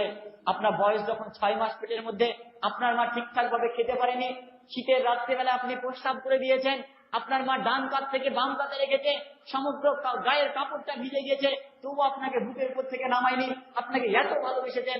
আজকে আপনার বয়স 30 বছর, আপনি স্ত্রী পেয়েছেন, স্ত্রী বলছে আপনার বুড়ো বাবা মা, তোমার বুড়ো বাবা মাকে বাড়িতে রাখা যাবে না, এরা থাকলে আমি থাকবো না। আপনি স্ত্রীর কথা শুনে বাবা মাকে বাড়ি থেকে বের করে দিলেন, 5 ওয়াক্ত সালাত আদায় করছেন, সিয়াম পালন করছেন, ঈমান সবই ঠিক আছে, তাহলে ঈমান আনার পরেও মুশরিক কেন জানেন? কারণ আল্লাহ রাব্বুল আলামিন সূরা ইউসুফ সূরা নাম্বার 12 আয়াত নাম্বার 106, সেখানে আল্লাহ রাব্বুল আলামিন বলেন অধিকাংশ লোক ঈমান আনার পরেও মুশরিক। অতএব দেখুন যে মুশরিকপনা কেমন হচ্ছে। অর্থাৎ আল্লাহ বলছে তোমার পিতামাতাকে দেখো, পিতামাতাকে ভালোবাসো, আর আপনি পিতামাতাকে ভালোবাসতেন না, তাহলে আপনার আমল ইবাদত কিভাবে কবুল হবে? অতএব নাম্বার 2 বলছিলাম, যারা পিতামাতার অবাধ্য সন্তান, যারা পিতামাতার কথা শোনে না, যারা পিতামাতাকে ভালোবাসে না, সেই ব্যক্তির জন্য আল্লাহ রাব্বুল আলামিন বলেছেন তাদের জন্য জান্নাত হারাম। নাম্বার 3, যারা নিয়মিত নেশাদার দ্রব্য পান করে তাদের জন্য আল্লাহ রাসূল বলেছেন তারা জাহান্নামে যাবে, তাদের জন্য জান্নাত হারাম। বিশেষ করে দেখবেন সমাজের মধ্যে আলেম ওলামাদের মধ্যে বিশেষ করে রয়েছে জর্দা পানের প্রচলন খুব রয়েছে। 350 জর্দা দিয়ে পান চাবাচ্ছার বক্তব্য রাখছে। তো ওর বক্তব্য শুনে হেদায়েত কিভাবে হবে মানুষ? আল্লাহ রসুল 1450 বছর পূর্বে বলছে যে যারা মানে নেশাদার দ্রব্য পান করে তাদের জন্য জান্নাত হারাম, আর হুজুর ফতোয়া দিচ্ছে সেটা মাকরু। তো হুজুরকে জিজ্ঞেস করুন হুজুর মাকরু মানে কি, তো হুজুর আপনাকে উত্তর দিবে মাকরু মানে খারাপ। তো ইসলাম কি কোনো খারাপের কথা বলে নাকি? আল্লাহ বলছে আমি পবিত্র ছাড়া কিছু পছন্দ করি না, পবিত্র ছাড়া কবুল করবো না। আর আপনি খারাপকে আপনি ওয়াজ করছেন, আপনার ওয়াজ কি করে কবুল হবে? আপনার ওয়াজ শুনে মানুষ কিভাবে হেদায়েত হবে? তাহলে অতএব যারা আমরা আজকে বিড়ি পান করি, যারা জর্দা খায়, যারা গুল দিই, এই সমস্ত নেশা জাতীয় দ্রব্যগুলো আমাদেরকে পরিত্যাগ করতে হবে। বিড়ি ইসলামে হারাম। এবার আপনি আমাকে প্রশ্ন করতে পারেন, আচ্ছা ভাই আচ্ছা বাবা, যে বিড়ির কথা হাদিসে কোথাও নাই, কোরআনে কথা নেই, তাহলে তুমি বিড়ির কথা কি করে বললা? তো আপনাকে আমি বলছি, দেখুন যে কোরআন এমন একটা সাংকেতিক বই যেখানে আল্লাহ রাব্বুল আলামিন খুব সুন্দরভাবে এমন একটা কথা বলেছেন যে কথাটাকে আপনি সব জায়গায় পর্যালোচনা করতে পারবেন। সূরা বাকারা সূরা নাম্বার 2 আয়াত নাম্বার 195 আল্লাহ রাব্বুল আলামিন বলেছেন, তোমরা নিজেরা নিজেদেরকে ধ্বংসের মুখে পতিত করো না। তোমরা নিজেরা নিজেদেরকে ধ্বংসের মুখে পতিত করো না। আজকে দেখুন বিজ্ঞানিক যুগে, আজকে আমরা আধুনিক যুগে যে যারা বিড়ি জর্দা তামাক যারা আমরা খাই, বিজ্ঞান বলছে যাদের ফুসফুসের ক্যান্সার হয় 90% ক্যান্সার হচ্ছে তামাক জাতীয় দ্রব্য গ্রহণ করার ফলে। অতএব আপনি বিড়ি পান করছেন, বিড়ি খাচ্ছেন, আপনি সিগারেট খাচ্ছেন, জর্দা খাচ্ছেন, গুল খাচ্ছেন, আপনার ফুসফুসে ক্যান্সার হতে বাধ্য। তাহলে আপনি অর্থ অপচয় করছেন। তারপরে দেখেন আপনি যখন বিড়ি যখন খাচ্ছেন, আপনি অক্সিজেনটা গ্রহণ করছেন, কার্বন ডাই অক্সাইডটা পৃথিবীতে ছেড়ে দিচ্ছেন। কার্বন ডাই অক্সাইড শোষণ করলে কার্বন ডাই অক্সাইড পৃথিবী যদি বেশি পরিমাণে হয়ে যায়, পৃথিবীর তাপমাত্রা বেশি হয়ে যাবে, পৃথিবী একসময় জলমগ্ন হয়ে যাবে। যেটা আমরা যারা শিক্ষিত তারা বুঝতে পারবো, গ্লোবাল ওয়ার্মিং, বিশ্বব্যাপী উষ্ণকরণ, অর্থাৎ প্রতি বছর 0.5 ডিগ্রি সেলসিয়াস করে তাপমাত্রা বৃদ্ধি পাচ্ছে। অর্থাৎ আমরা জানি সারা পৃথিবী একদিন প্লাবিত হবে, সেই কথাটাই বুঝতে পারছি যে সারা পৃথিবী সত্যি প্লাবিত হবে। মেরু অঞ্চল রয়েছে বরফে আচ্ছাদিত, সেই বরফ গলতে শুরু করেছে, নিচু যে স্থানগুলো রয়েছে সেগুলো সব জলমগ্ন হয়ে যাবে, শুধু আপনার বিড়ি পান করার জন্য, এই দরজা খাওয়ার জন্য, এই মদ খাওয়ার জন্য। আর মদের ব্যাপারে তো স্পষ্টভাবে বলা হয়েছে যে সেখানে আল্লাহ 3টি আয়াতের কথা বলেছে, মদ ইসলাম ধর্মে সম্পূর্ণরূপে হারাম। অতএব এই যারা নেশাদার দ্রব্য পান করে, এই নেশাদার দ্রব্য আপনাকে ছেড়ে দিতে হবে, তবে আপনার জন্য জান্নাত হবে। আর যদি এই 3টে কাজ যদি আপনি না করেন, আপনার জন্য আল্লাহ রাসূল বলেছে জান্নাত হারাম। যেটা বলছিলাম যে পর্দার বিষয়টা বলছিলাম, যে পর্দা এমন একটা জিনিস যেটা আদম আলাইহিস সালাম থেকে শুরু করে আমাদের নবী মুহাম্মদ সাল্লাল্লাহু আলাইহি সাল্লাম পর্যন্ত প্রত্যেকটা নবী এবং রাসূলদেরকে আল্লাহ রাব্বুল আলামিন এই পর্দার কথা বলেছেন। পর্দা আমাদের জন্য ফরজ করা হয়েছে, এই পর্দা আমাদেরকে মেনে চলতে হবে। আল্লাহ রাব্বুল আলামিন সূরা আযহাবের মধ্যে সূরা নাম্বার 33 আয়াত নম্বর 33 সেখানে আল্লাহ রাব্বুল আলামিন বলছেন, তাবাররাজনা ওয়ালা তাবাররাজুল জাহিলিয়াতিল উলা। অর্থাৎ ওই জায়গাটা বলছেন যে দেখো হে নারীগণ, তোমরা ভুল হয়েছিল, অকারনা ফি বুয়ুতিকুন্না তাবাররাজনা তাবাররাজুল জাহিলিয়াতি উলা। অর্থাৎ বলছে হে মহিলাগণ, তোমরা সেই জাহেলিয়াতের যুগের মতো নারীদের মতো বাইরে চলাফেরা করো না, তোমরা তোমাদের বাড়িতে প্রবেশ করো। কিন্তু দেখুন আজকে মুসলিম জায়া জননী, মুসলিম উম্মাহ আজকে বাড়ি থেকে ঘর থেকে বেরিয়ে পড়েছে। যে নারীকে আল্লাহ রাসূল সম্মানিত করেছিল আইয়ামে জাহিলিয়াতের যুগে, যে নারীদের কোনো সম্মান ছিল না, আল্লাহ রাসূল যে নারীদেরকে সম্মানিত করেছিল, সেই নারীরা আজকে বেহায়াপনা বেলাল্লাহপনের মধ্যে সীমাবদ্ধ রয়েছে। রাসূল সাল্লাল্লাহু আলাইহি ওয়াসাল্লামের একটা হাদিস আপনাকে বলি, রাসূল সাল্লাল্লাহু আলাইহি ওয়াসাল্লাম বলেছে একটা মহিলা যদি পর্দা না করে 4 ব্যক্তিকে কিয়ামতের ময়দানে কৈফিয়ত দিতে হবে। নাম্বার 1 হচ্ছে সেই মহিলাটার হচ্ছে পিতা, নাম্বার 2 হচ্ছে বড় ভাই, নাম্বার 3 হচ্ছে স্বামী, নাম্বার 4 হচ্ছে বড় ছেলে। অতএব এই 4 জন ব্যক্তির মধ্যে আমরা সকলেই পড়ে যাই। অতএব আমাদেরকে পর্দা করতে হবে। বাড়িতে যদি পর্দা না থাকে কোনো ইবাদত কবুল হবে না। অতএব আমাদেরকে ঈমান সম্পর্কে আমাকে বললাম, ঈমানটাকে আমাদেরকে পরিপূর্ণভাবে সঠিকভাবে করতে হবে, আকীদা সঠিক হতে হবে, আল্লাহ রাসূলের আনুগত্য করতে হবে, বাড়িতে পর্দা নিয়ে আসতে হবে, সালাত এবং সিয়ামকে করতে হবে। সেই সঙ্গে সঙ্গে বললাম যে যেটা বলছিলাম যে আবু হুরায়রা রাদিয়াল্লাহু তাআলা আনহু থেকে বর্ণিত বুখারী মুসলিমের মধ্যে বিদ্যমান রয়েছে, যেখানে রাসূল সাল্লাল্লাহু আলাইহি ওয়াসাল্লাম বলেছেন বাল্লিগু আন্নী ওয়ালা আয়া, যদি তোমরা যদি আমার পক্ষ থেকে একটি আয়াত জানো তোমরা প্রচার করে থাকো। অতএব আমরা যতটুকু জানবো আমরা আমার প্রতিবেশীদেরকে বলবো, আমি আমার ফ্যামিলিকে বলবো।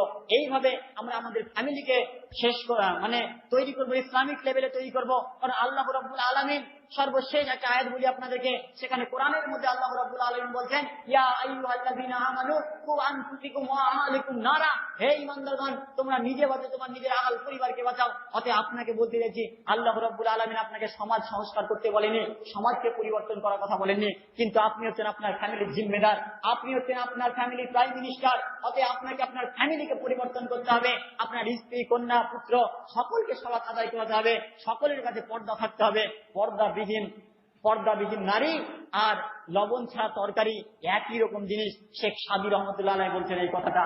অতএব পর্দা ছাড়া কোনো নারী একে কখনোই কোন মহিলা জান্নাতে প্রবেশ করতে পারে না। আর মহিলাদের ব্যাপারে আল্লাহ রাসূল বলেছেন কোন মহিলা যদি 4টে কাজ করে তো আমি তাদেরকে জান্নাতের জিম্মেদারি দিয়ে দিব। 4টে কাজ কি? কোন মহিলা যদি নাম্বার 1 5 ওয়াক্ত সালাত আদায় করে, নাম্বার 2 রমাদান মাসের সিয়াম পালন করে, নাম্বার 3 যদি নিজের সতীত্বের হেফাজত করে, নাম্বার 4 যদি তারা স্বামীর আনুগত্য করে। অর্থাৎ এই 4টে কাজ যদি মহিলারা করে তারা জান্নাতি হয়ে যাবে। সর্বশেষে আপনাদের উদ্দেশ্যে এই বার্তাটাই দিতে চাই যে আমরা আজকে যে আলোচনাটা শুনলাম ঈমান এবং ইসলাম সম্পর্কে, অর্থাৎ ইসলামের মধ্যে প্রবেশ করতে হলে আমাদেরকে ঈমান সম্পর্কে জ্ঞান লাভ করতে হবে। ঈমানের 6টা রুকন আজকে আমি আলোচনা করলাম, এই 6টা ঈমানের সেই বিষয়গুলোকে আমাদেরকে অধ্যয়ন করতে হবে। অনেক বই আপনাদেরকে দিয়ে গেলাম, বইগুলো আপনারা পড়াশোনা করুন, পরে আপনারা বুঝতে পারবেন ঈমানটা আসলে কি। ঈমানটাকে আপনারা মজবুত করুন। ঈমান যদি চাঙ্গা না হয় আপনি ইসলামের মধ্যে প্রবেশ করতে পারলেন না, আর ইসলামে প্রবেশ করলে তবেই আপনি মুসলিম হতে পারবেন। যেটা বলছিলাম যে সূরা আল ইমরানের সূরা নাম্বার 3 আয়াত নাম্বার 100 দিয়ে আল্লাহ রাব্বুল আলামিন যেহেতু আপনাকে বলেছেন ইয়া আইয়ুহাল্লাযীনা আমানু হাক্কা তুকাতিহি ওয়া লা তামুতুন্না ওয়া ইল্লা আনতুম মুসলিমুন, অর্থাৎ হে মুমিনগণ তোমরা ততক্ষণ পর্যন্ত মরো না যতক্ষণ না মুসলিম হতে পারছো এবং পরিপূর্ণরূপে আল্লাহ রাব্বুল আলামিনকে ভয় করো। অতএব আল্লাহ রাব্বুল আলামিন যে দোয়া করি, আল্লাহ রাব্বুল আলামিন আমাদের যে আলোচনা রয়েছে সেই আলোচনার মধ্যে যদি কোনো ভুল ভ্রান্তি হয়ে থাকে সেই ভুল ভ্রান্তিকে তুমি কবুল করে দাও। রব্বুল আলামিন শুধুমাত্র তোমাকে রাজি খুশি করার জন্য, দ্বীন ইসলামকে প্রচার করার জন্য এবং সর্বোপরি মুসলিম সমাজের কাছে দ্বীন ইসলামকে তুলে ধরার জন্য এই যে আমাদের ঐকান্তিক প্রয়াস, সেই প্রয়াসকে কবুল করুন। এবং রব্বুল আলামিন আজকে যে আমরা এই আলোচনায় উপস্থিত রয়েছি তাদেরকে ঈমানকে চাঙ্গা করে দাও, যে সাহাবীদের যেমন ঈমান ছিল তেমন ঈমান আমাদের মধ্যে ঢুকিয়ে দাও। রব্বুল আলামিন আমরা যেন পরিপূর্ণভাবে রাসূল সাল্লাল্লাহু আলাইহি ওয়াসাল্লামের সুন্নাতকে অনুসরণ করতে পারি এবং আমরা যেন মুসলিম না হয়ে যেন মৃত্যুবরণ না করতে পারি, তার তৌফিক এনায়েত করুন। রব্বুল আলামিন আমাদের যারা কবরে চলে গেছে, জানি না তারা কবরে কি হালাই হয়েছে, রব্বুল আলামিন তাদের কবরে আযাবকে তুমি নাজাত করে দাও। রব্বুল আলামিন যারা আমাকে অসুস্থ রয়েছে তাদের অসুস্থতা থেকে দূর করে দাও। রব্বুল আলামিন যারা ইসলামের জন্য বিভিন্ন জায়গায় পর্যদুস্ত হতে হচ্ছে, লাঞ্ছিত অপমানিত হতে হচ্ছে, রব্বুল আলামিন তাদেরকে তুমি হেফাজত করো, হিদায়াত করো। রব্বুল আলামিন সারা বিশ্বে মুমিন মুসলমান আজকে পর্যদুস্ত, লাঞ্ছিত, অপমানিত, গাজা থেকে শুরু করে, সিরিয়া থেকে শুরু করে, মায়ানমার থেকে শুরু করে সারা বিশ্বে শুধুমাত্র যারা ঈমান এনেছে তাদেরকে নিধন করা চলছে। রব্বুল আলামিন তুমি উহুদের যুদ্ধে ফেরেশতা পাঠিয়ে তুমি এই রাসূল সাল্লাল্লাহু আলাইহি ওয়াসাল্লামকে জয়লাভ করেছিলে, তেমনি সারা বিশ্বে মুমিন মুসলমানকে হিদায়াত এবং হেফাজত করো। সকলে বলি আল্লাহুম্মা আমিন। আল্লাহুম্মা সাল্লি আলাইহি, আল্লাহুম্মা বারিক আলাইহি। আসসালামু আলাইকুম ওয়া রাহমাতুল্লাহ।